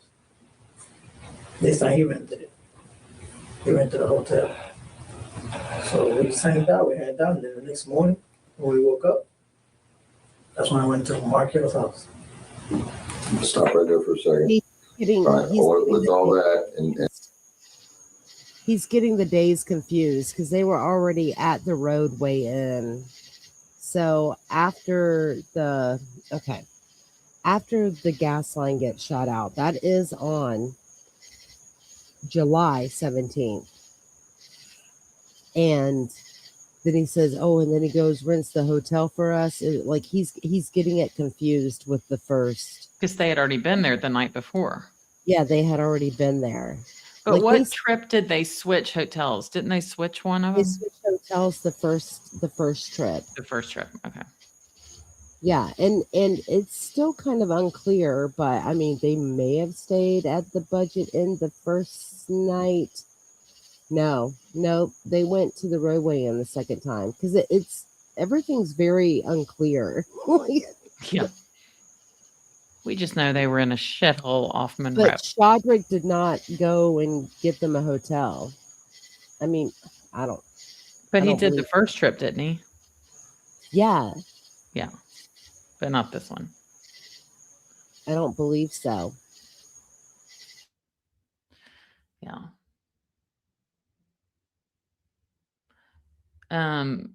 New York Patriot lady, you're saying Sigfredo was accused of being a goon for someone, and then Emilio Estefan banned. Yeah, no, I know it. I know what you're talking about. New York Patriot lady. That's an entirely different Sigfredo Garcia. It's not him. There was a report, but if there's videos out there of this alleged Sigfredo Garcia, and it's way too short to be our Sigfredo Garcia. It's not him. Yeah, but that rumor is out there that Sigfredo Garcia in this case is related to the Diddy stuff, but he's not.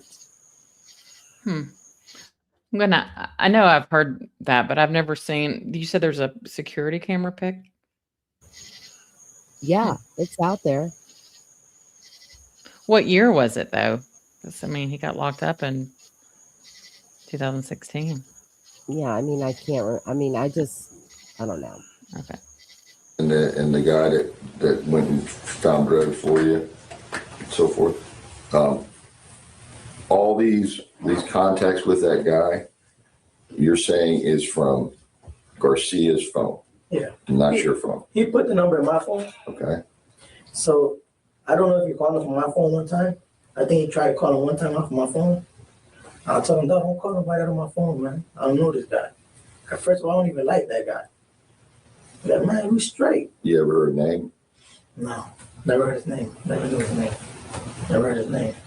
But yeah, I think he called him one time from my phone, and then he tried to call him out of his phone. I'm like, man, or whatever. I ain't paying no money. But he rented the hotels for us. I know he rented the hotel English. Twice because we had to check out. The first time we came up here. The second time, we went the same night that we was there the next day. He had to rent it again. Oh, So so he maybe gets you they a did. hotel and you made it sound like it was a. So maybe they did have Shodrick go and get the roadway in the second trip. because Shadrick got them the roadway in the first trip after they checked out of the budget inn. And now he's saying that guy, and he's talking about Shadrick. He said, yeah, he rented us the hotel room twice. I mean, what was the point in that? Well, okay, so it's no longer there, but the budget inn that was on Tennessee and Wadsworth, it's not there anymore, but it was a day-to-day. Like I hear you. You had to check out every day at a certain time, and yeah, they don't let people, or they did not let people, have a 3-day stay, because they know what happens in a hotel like that. They made everybody check out every day at 11, and then you'd have to check back in after 3 and rent a new room. That's how the budget inn that is no longer there used to roll. And it might have even been $29.99, and I don't even know, but by the hour. Now that I'm thinking about it, and I'm gonna say, you know how many times I've watched this, and I did not pick up on that. See, we're here for it. Hotel that was closer to Markel's house. Yeah, the one that he rented, his name was closer to Markel's house. Okay, did he go party with y'all in the room or anything? He was there for a little bit. He was there with Garcia. He was there. I was mad as hell that day. I ain't come up here to make friends. So he was there with Garcia, hanging out. It seemed like they were best friends for a little bit. The rental car company ever found out there was a hole shot in their line? Did they find out? Did you ever call them or say, or you just immediately just fixed it? Oh, no, we just fixed it right there and then. Okay. Garcia's he's a mechanic. No, bootleg mechanic, you know how to do a little work. He fixed it himself. Okay. Fixed it up and everything. All right. So then what do you do that night after your... Called Shadrick a little bootleg mechanic. But when he's asking, did the rental car company ever find out about the Prius?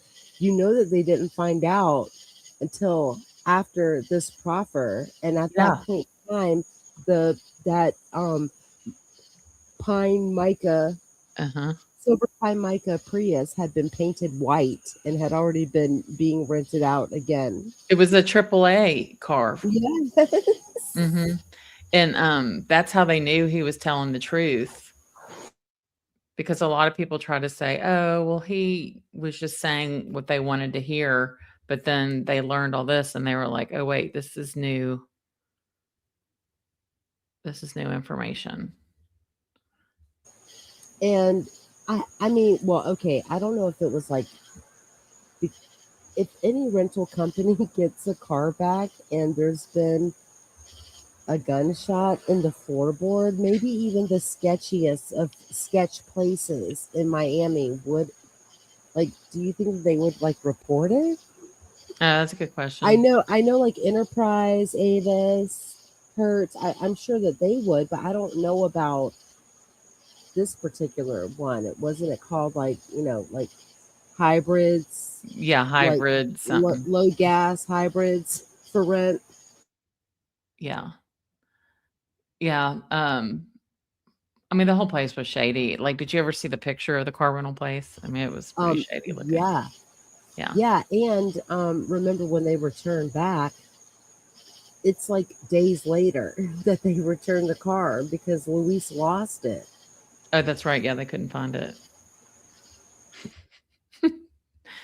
Morons. At this new motel? We're just hanging out. Just chilling the whole night. We didn't do nothing, stay there the whole night. I parked the car in the back, just sitting there. I didn't do nothing. I was throw a picture of the owl, like I told you, posted on Instagram. He saw an owl, a bird. I don't know what kind. It sounded like a barred owl, maybe, that landed in the parking lot at the hotel and Took a picture of it. scared him. And what happened after you took a picture? What'd you do? I took a picture and put it on Instagram. Then what happened? Katie called studio. Tell him to take that shit down. If he's stupid or what. So, I'm like, well, I took it down. I don't know if I took it down right away, but I took it down. So she like, why would he do that? He can't tell nobody what is that. And in my mind, y'all be talking on the phone all fucking day. What the fuck you worry about me putting the picture on Instagram? Yeah, I put it on Instagram. She called in and told him to take it down. So I took it down. That's it. We just hung out all night. The next morning we left. The next morning was a Friday. Friday morning. Went to Markel's house. Went over there. I parked by the park again. I waited for him to come out. When he came out, I followed him. With Garcia in the car. To the daycare. He gets to the daycare. I'm just driving in circles. I pulled up across the street. There was a building. At that moment, when I'm pulling in the building, he's coming out. So as he comes out, we follow him again. This time we follow him all the way to the gym. Follow him to the gym. Waited in the parking lot for a while, for like 45 to an hour at the most. Got there. So when he came out of the gym, I followed him home. As I'm following home, he goes around the back. I go around the front. We met him right in the garage. I was like maybe like 3-4 feet away from his car. Garcia jumps out, goes around the car where he's driving. I think Markel was on the phone that day. Shot him twice, got in the car, we left. Okay, driving. We dumped the gun. towards a bridge. I can't remember that bridge. I wish I could remember if I can show you. I really couldn't remember it. Drove. After that, I made it home. Never spoke about this again. Never told nobody. The next morning, it's a Saturday morning, I'm in the barbershop. Katie calls my phone. Where's Tuto at? Stupid motherfucker don't answer the phone. Just like that. I'm like, I don't know. Let me find out for you. Give me a minute. I try to call. Can't you hear Katie calling him saying that? I always thought it was weird they had to track him down to pay him. You know? Because he was high as a kite. Yeah. Yeah. And, you know, at Shrimp's house. Mm-hmm. Well, I'm not going to say it, but it would not be good to be a woman and that be your nickname. I know. Yeah, it's so weird that every time I hear that, I smell the seafood department in public. Sorry. I know. I think, but okay, so her nickname's Shrimp because she's a tiny girl. Oh, well. Yeah, it doesn't have anything. Okay, yeah, I know. I get you. Yeah, I don't want to be named that, you know. Shrimp. I said, where's Tuto? Oh, he's here, drunk, sleeping. I said, wake his ass up. Tell him that Katie's looking for him. For what? Don't worry about it. I call Hibaro. Hibaro go pick Tuto up. So I think Hibaro picked him up, dropped him off in Katie's house. They showed up to my house. I'm still in the barbershop. I'm in the barbershop. My wife calls me. Babe, Katie and Tuto are here. I got a bag in my hand. It looks like this. It looks like a brick. I'm like, all right, don't touch it. Don't even look at it. I'm on my way. When I get there, Katie's upstairs because Jessica told her to come up because I just had Lulu. I get there, Katie and Tuto. Katie, oh, what's up, Dr. Man? What's up, man? Tuto, what's up with the bag? Get the bag. I grab the bag. I take the money out, stick it in my pocket. I said, man, what you gonna do, man? I gotta go back to the barbershop. I gotta get a haircut. Leave Katie here, man. Let's ride. We left together. Went to the barbershop, got a haircut. He paid like 2 or 3 guys haircut. Give him all to the barber. Hey, man, go ahead and cut other people's hair. Let me get in front of this guy. We left. I ended up under my mom's house. Okay, I think, isn't this Shoderick Nobles? Isn't that his YouTube page? Oh, yeah, that's him. Mm-hmm. So there y'all go. Oh, he doesn't have the video on there of him dancing in the back of a moving vehicle anymore. No, I was looking for that the other night. This might, I think he has a couple of them. Let me see. Oh, wait. I think that, Oh, yeah, I this is think it. that's the one. Is this it? Is there, oh no, that's him working as a garbage man. Is he your garbage man? No, he's not. No.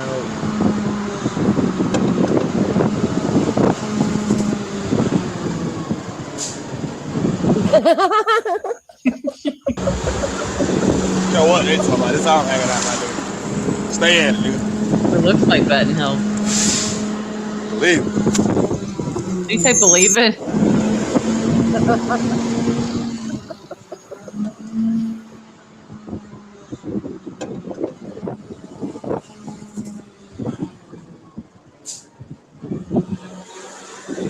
Yo, what they talking about? This all hanging out, my nigga. Stay in, nigga. Believe it. Believe it. Oh, I think it's just looping. I just realized that. Oh my God, he's hilarious. Um, But hey, he got a job.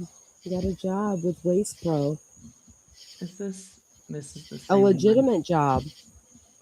Yeah. Good for him. Yeah, there you go, guys. So, y'all can go check that out. Well, okay, so if I don't know the timestamp, but it's been a while back. But when Luis is describing them first meeting him, he's like, yeah, and he like describes the vehicle, like 4-door silver, like what is it, like a Chrysler Pontiac? I don't remember, whatever. He's like he's in the back of the car serving people up. You know what that means? Serving people up. It means he's dealing. Oh, I was gonna say doing something with a prostitute. Okay, yeah. Oh no! Oh wait, no! I thought you were about to say serving people up. Like, oh, he had some hot plates in the back of his car, No, giving no. out some. No, serving people up was dealing. Mm. Yeah. Well, speaking in code, we're glad we can make you laugh. All right.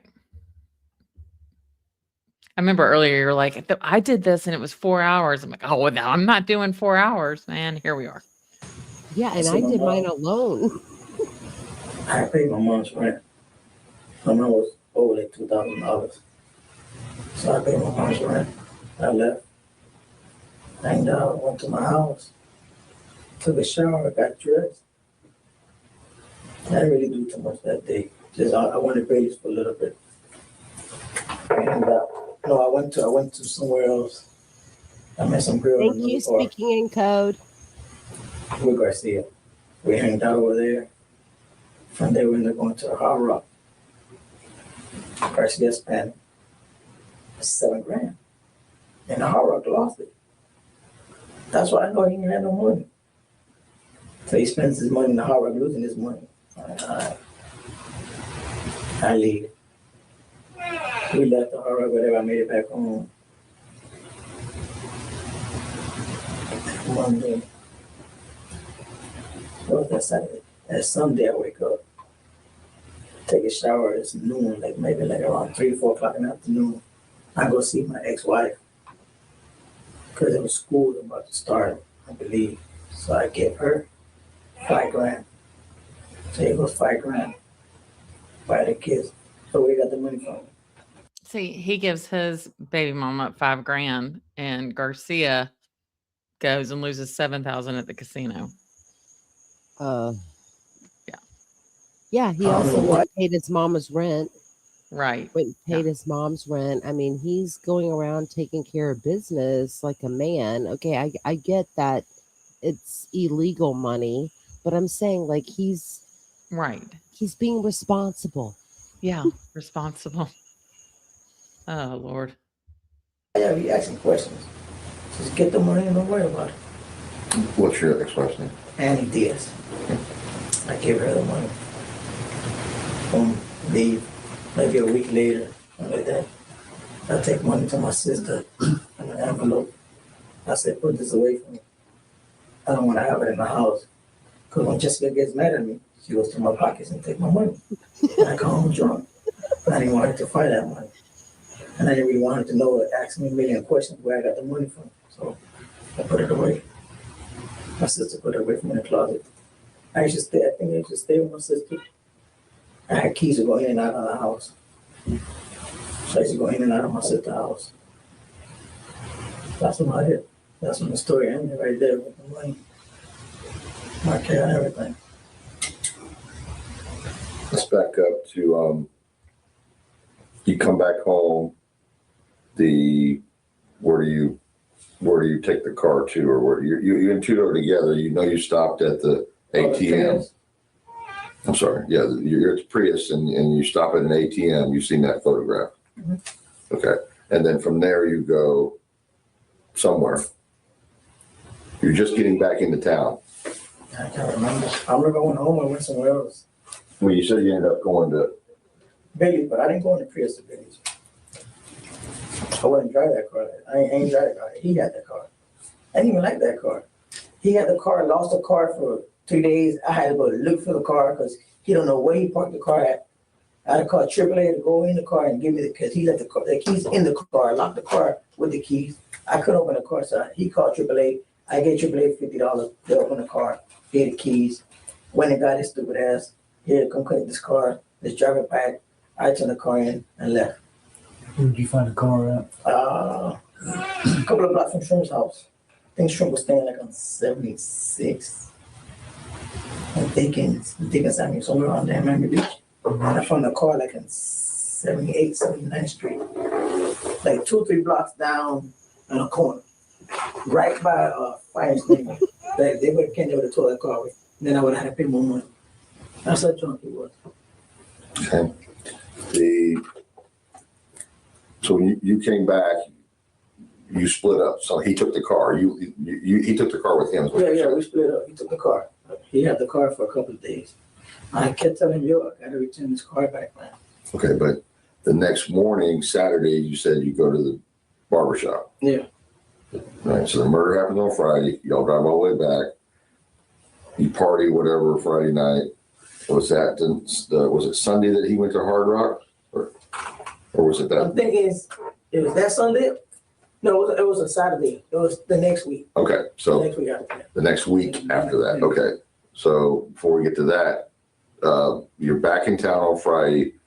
We talked about Big Daddies.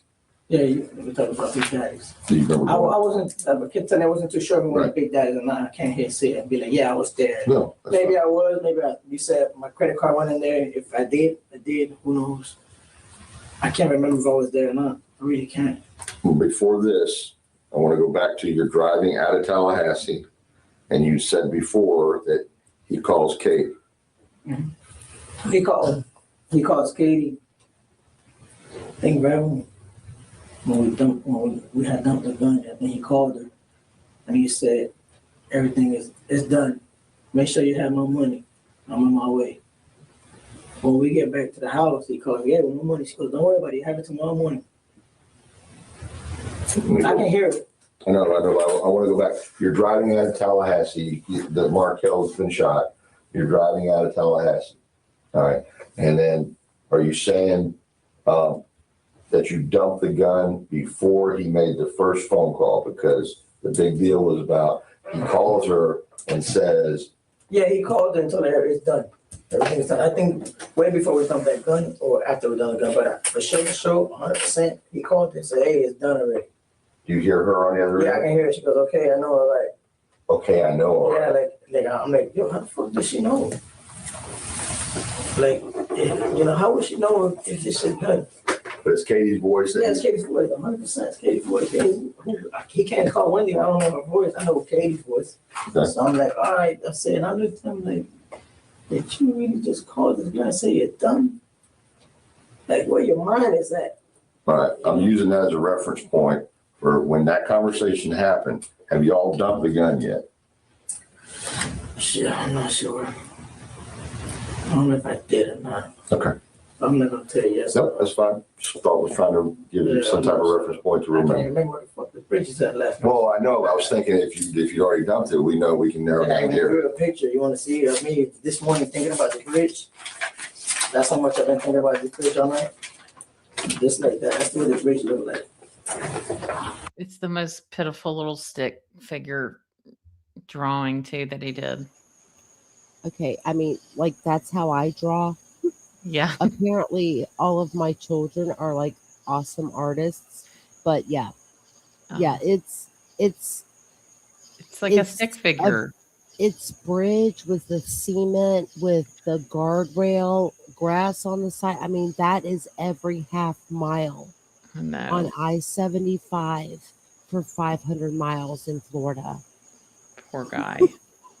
I know, All right. but I think he really was trying. He was. but That's he what he did- said. He's like pulls it out. But he did say we dumped the gun. That's what he first said. And then all the other times he says, Garcia dumped the gun. Garcia dumped the gun. Yeah. All right. We got 12 minutes. Bitch look like that. Okay, I know you're talking. That'll be me. I had pulled up right there to the side. Garcia jumped off. Just crashed. He didn't go all the way through it. He threw it from there. So I don't know if he made it to the water or not. But you could see the water from the car. you Yeah, said? I'm right there. I can see him. You crossed the bridge and stopped. The bridge ends here, and it got like a metal. You know how it got the little metal Guardrail. guardrail. He jumped over the guardrail. Oh, okay. So there's a concrete wall, then a metal guardrail. It's a little concrete wall, metal, Okay. and you had to jump. But the bushes weren't so high that you couldn't No, see it the just water. crashed. Okay. It just crashed. Okay. But that's what when I was looking at that the other day. I mean, yesterday, like in 2 years, I don't know if the fucking grass grew or they cut it. I don't know what's going on. I don't know. There's so much construction out there now, so that shit had me confused. There's a lot of construction out there. Yeah, so I'm like, So let me ask you this: from the edge of that wall right there where Garcia was standing, how far to the water was it? Well, like from here to the wall, was it way down the road? I mean, let's say if he's here. I'm gonna give you sunlight right here.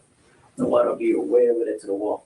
okay, it's about view of the wall, maybe 20 feet or so. No, that's like 12, 15 feet. No, it's some more than, that's about 9 yards, 10 yards, it's between 25 and 30 feet. So as long as we have a reference, he's saying it's from this point to that wall that the water is. Because when I pulled up, I can see it. Like from the point, I can see him. I'm trying to look at him like, what the fuck you doing? Is he throwing it? Because I'm seeing him going like this. I'm like, Depending on the I time. don't know. Because he told me, no, I took it apart. Did you took it apart or not? He said, yeah. So, all right, I believe you. Let's go. I really wanted to stay with it if I can put it. If I knew where I was going to stash it at. He threw it. You were gonna stash it? Yeah, I was going to stash it. You were gonna drive all the way back to Miami with I it? want to drive all the way to Miami and put it away and bury it shit somewhere. Nobody's going to find it but me. Okay, what if? All right, so was there any discussion if you got stopped, what would you do if you got stopped by the police with the gun? No, we got stopped with the guns. Right. And if there was a search, I don't think they would have found it. If they would have found it, they would have found it on him. On the passenger seat? Yeah. Okay. I'm driving, so they would have found it on him. You know Okay, what I'm saying? So I say, hey, if we get caught with this gun, you know you got to take full responsibility. I'm not going to prison right now. Right now your record's kind of clean compared to mine. Yeah, if we get stopped, I'll take it. You know what I'm saying? When I'm looking at him, whatever. He's drunk. You know, I'm like, but you were willing to take the chance on driving all the way back to Miami with a murder weapon? yeah, we almost halfway. Where we threw that, we was halfway. Well, as far as we went yesterday, it was more than halfway back, but I got you. Okay, so you wanted to keep it, but he decided it didn't need to go. Yeah, he told me, pull over, and pulled over and threw it. Okay, did he, but he didn't take the gun apart till he was down by the water? He didn't take it apart and He was trying in the car the whole time. I'm like, bro, what is it to take the revolver and just pull the thing out? I mean, it's all you gotta do is pull it out, man. Like, man, I don't know, this shit's hard. I'm like, whatever. I'm just driving. I'm driving and looking at the rear mirror, looking for the police the whole time. so we got a full cylinder, of 6 bullets to start with. Mhm. Is that right? That's how you had it? Yeah. And then he shot one through the floorboard and marked it, killed twice. Yeah. And there's 3 bullets left. Yeah, we took bullets of that, you know. What happened to the bullets? I don't know if he took them off and threw them. I don't know if he left it. Because he opened it. He took the bullets out of the car. That on his lap. Okay. So I don't know if he grabbed them and threw them in the water too. Everything was with him when he jumped out the car. Whatever he did down there, He did. I didn't know what he was doing. Did y'all have extra bullets in the car? No, Just, you came up here with 6. 6 bullets. Ain't no extra, ain't no extra. Okay. 1 gun, 6 bullets. So you, Whatever he did when he got the car and threw it, I don't know if he took the bullet and threw it. I know I seen him. He said he threw it. I know he came back to the car with nothing. so before or after the phone conversation, but the phone conversation, he tells her it's done. And she says, yes, I know, something like that. Yeah. But you, That's my understanding the way I heard it. So I'm like, because I'm driving, but you know, my window's cracked. So I'm like, I screwed up a little bit because I really want to see what she's gonna say. So I'm driving like, what she said, she know? He's like, yeah. I'm like, fuck, she know about this shit so fast. I don't know when it was still up here. I don't know what was going on, but everything, he just told her, make sure we have that money when we get down there. So when we get to my house, I was arguing with him about that. I'm like, yo, we come down here, there's no fucking money. Oh, y'all motherfuckers playing games. Don't be playing games, man. Go get that money. I got to argue with him that same day. Hey, don't worry about the money being. He called, Daddy, where the money? She goes, don't worry about it. You have it tomorrow morning.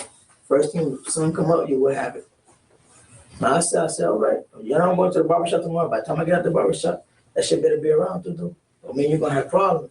You making me go to a mission shit that I ain't want to do. I left it like that. Katie calls my phone. Hey, where's Tuto at? this is Saturday morning? Saturday morning. Very next morning. Very next morning. They ain't passed not even 24 hours. You didn't see Katie Friday night? I didn't see Katie Friday night at all. I seen her the next morning in my house. Do you know if he did? You know, Tudo saw Katie the night before? I don't know. Maybe he did, maybe he didn't. I can't tell you yes or no. But I seen her in my house the next morning. That's 100% sure she brought the money. Where's the barbershop? Right around the corner. So I'm real at quick, 135th and 135th. I'm so sorry. This will be the last time I'll ask you to Oh. pause it. But during Katie's first proffer, Jason Newland is there and Pat Sanford is there with TPD, Sherry Bennett. I always call her FBI Sherry Bennett, but no, she's with TPD. Katie and Sigfredo actually met up at a place called Duffy's Oh, that's right. I remember you saying that. before she went to Charlie's later for the money drop. Okay. I'll mute myself now. I know we're all tired. I'm so No, sorry. you're Liz. good. I mean, it's got like, yeah, it's 2 minutes. I adore you. Yeah. I'm so sorry. Oh, it's 6. No, you're fine. I hear my husband outside the door, like going, "What is she doing?" I mean, dogs are scratching like crazy. Yeah. No, they're asleep in here next to me. 135 on 16, and it's 135. It's like when you go to the track, the railroad track, it's Biscayne. Right by Biscayne? Yeah, right in the corner. Oh, Biscayne and 133? Okay. What's the name of it? I think it'll be King Racer Barbershop. Something like that. King Racer? Yeah, King Ray Barbershop. King Ray. Ray, R-E-Y-E. It's the Spanish pronunciation for crown. Okay. Or the word for crown. It's not a game. It's not no game. Right. No. Okay. So you get a phone call while you're at the barbershop, Yeah, when I'm at the barbershop, and it's Katie. it's Katie. Where the fuck is Tuto at? Just like that. I'm like, I thought he was with you. You know, like I didn't want to slip and say nothing stupid. So I'm like, well, he's not with you. Okay, hold on. I think I know where he's at. Let me call you back. You know, I'm like, it gotta be he's with Tati with shrimp. So she knows that she like, oh, he gotta be with that dumb ass. He probably is. I'll call you back. I call shrimp. But she just asked for him. She doesn't say nothing. Oh yeah, no. She said, who's gonna come get the money? Come get the money. Yeah, she like, where the fuck is Tuta? I said, man, I didn't want to slip, so I'm like, I'll find out. She goes, okay, but who's gonna come? Who's gonna come get the money? You wanna come get it? I'm like, I was gonna go, but like, nah. Thank God I didn't go, because now I got at least some food, because she was in my house and she got the money. So I'm like, now I'm straight. I'm gonna call Tuta for you. So I sent Hibaro went to go pick them up, and they showed up, both of them, to my house. You didn't go pick up Garcia. There were shrimps. I didn't pick up Garcia for nothing in the world. But you said he borrowed to go get him. Yeah, because Hibaro was like my Duke boy. Okay, go over do this, go do that, go over there. Take my mom, go do this. You know, Katie know Hivano? yeah. She knows Hero. Not like that. She probably know Hero like for like a year. And then you leave the kids in the house. How can you leave with this guy? You don't know if that guy's a secretary. You don't know nothing about this man. You leave the kids in this. You know, Garcia leaves the kids over here.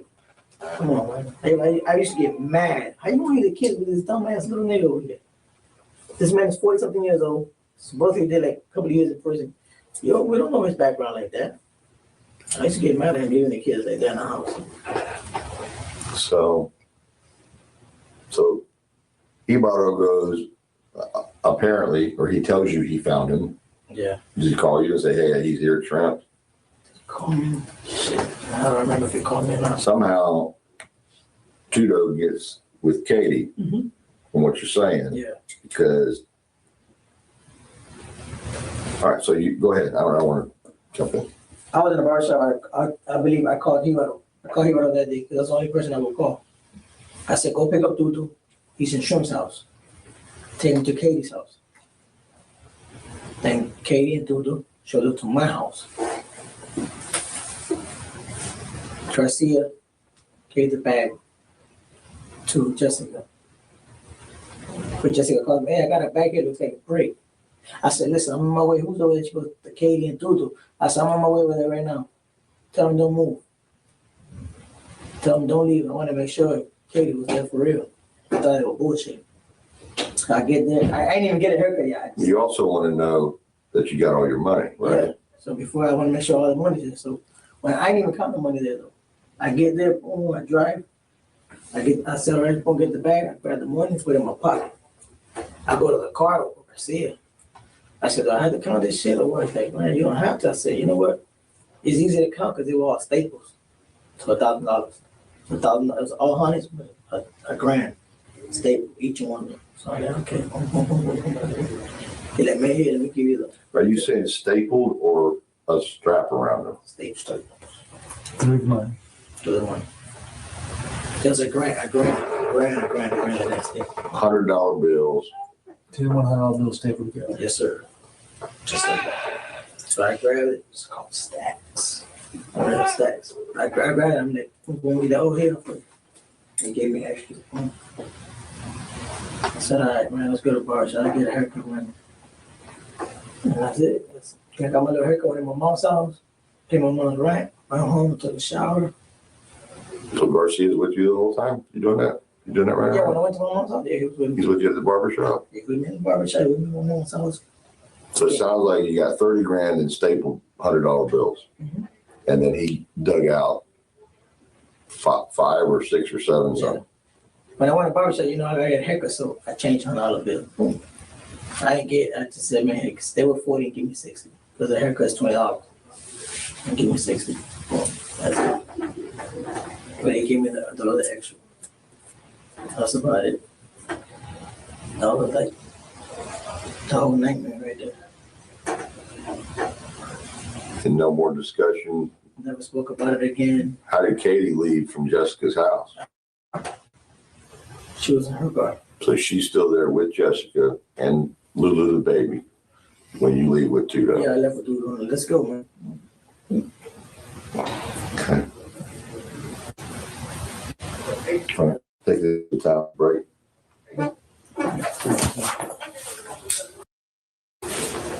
Is this for us? You can keep it. That's fine. What time did it go? Oh, he let him keep the picture of the bridge. I know. It's in Discovery. Yep. The Staples dead giveaway for the Adelsons. Yeah, and so you know that Charlie says that he gave Katie $138,000. So Sigfredo gets 37. I'm sorry, Luis gets 37. Sigfredo gets 40. That means that Katie got $61,000. It's a lot. That is like net cash. That's more than she ever made in any year ever. Mm-hmm. So, Wow. well, Well, thank you so much. I'm sorry.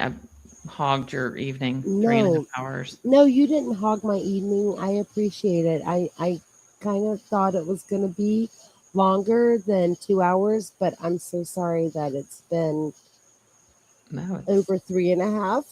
it's good, but I leave every time I watch it, end up more confused. Yeah, I literally got several new details. Yeah, and now And I know I've seen Yavaro this is in 3 there. times. Yeah. Yeah, yeah, and Cynical Cinders, thank you so much again. That was very, very generous. I know, and everyone is so hilarious in chat. I will Yeah. rewatch it later to read Yes. all the chats. Yeah, we do have like the best chat, I have to say. But yeah, I learned that if you ever edit a live and cut stuff off, you lose I all your know. chat. So Yeah. Yeah. I when did that start today. laughing. Yeah, I did that today because I cut out my accidental playing my song, but I left my mic on, so I was trying to sing it, and it was a hot It's mess. cute. Listen, we heard you. We liked it. All right. We all have a good night. And I think Hey, good tomorrow night. I think they'll finish seating Lindsay Clancy jury tomorrow, maybe. They need 6 more. So and then I'll Okay, cover opening. I'm skipping that. I can't handle the kids, but I that's know. okay.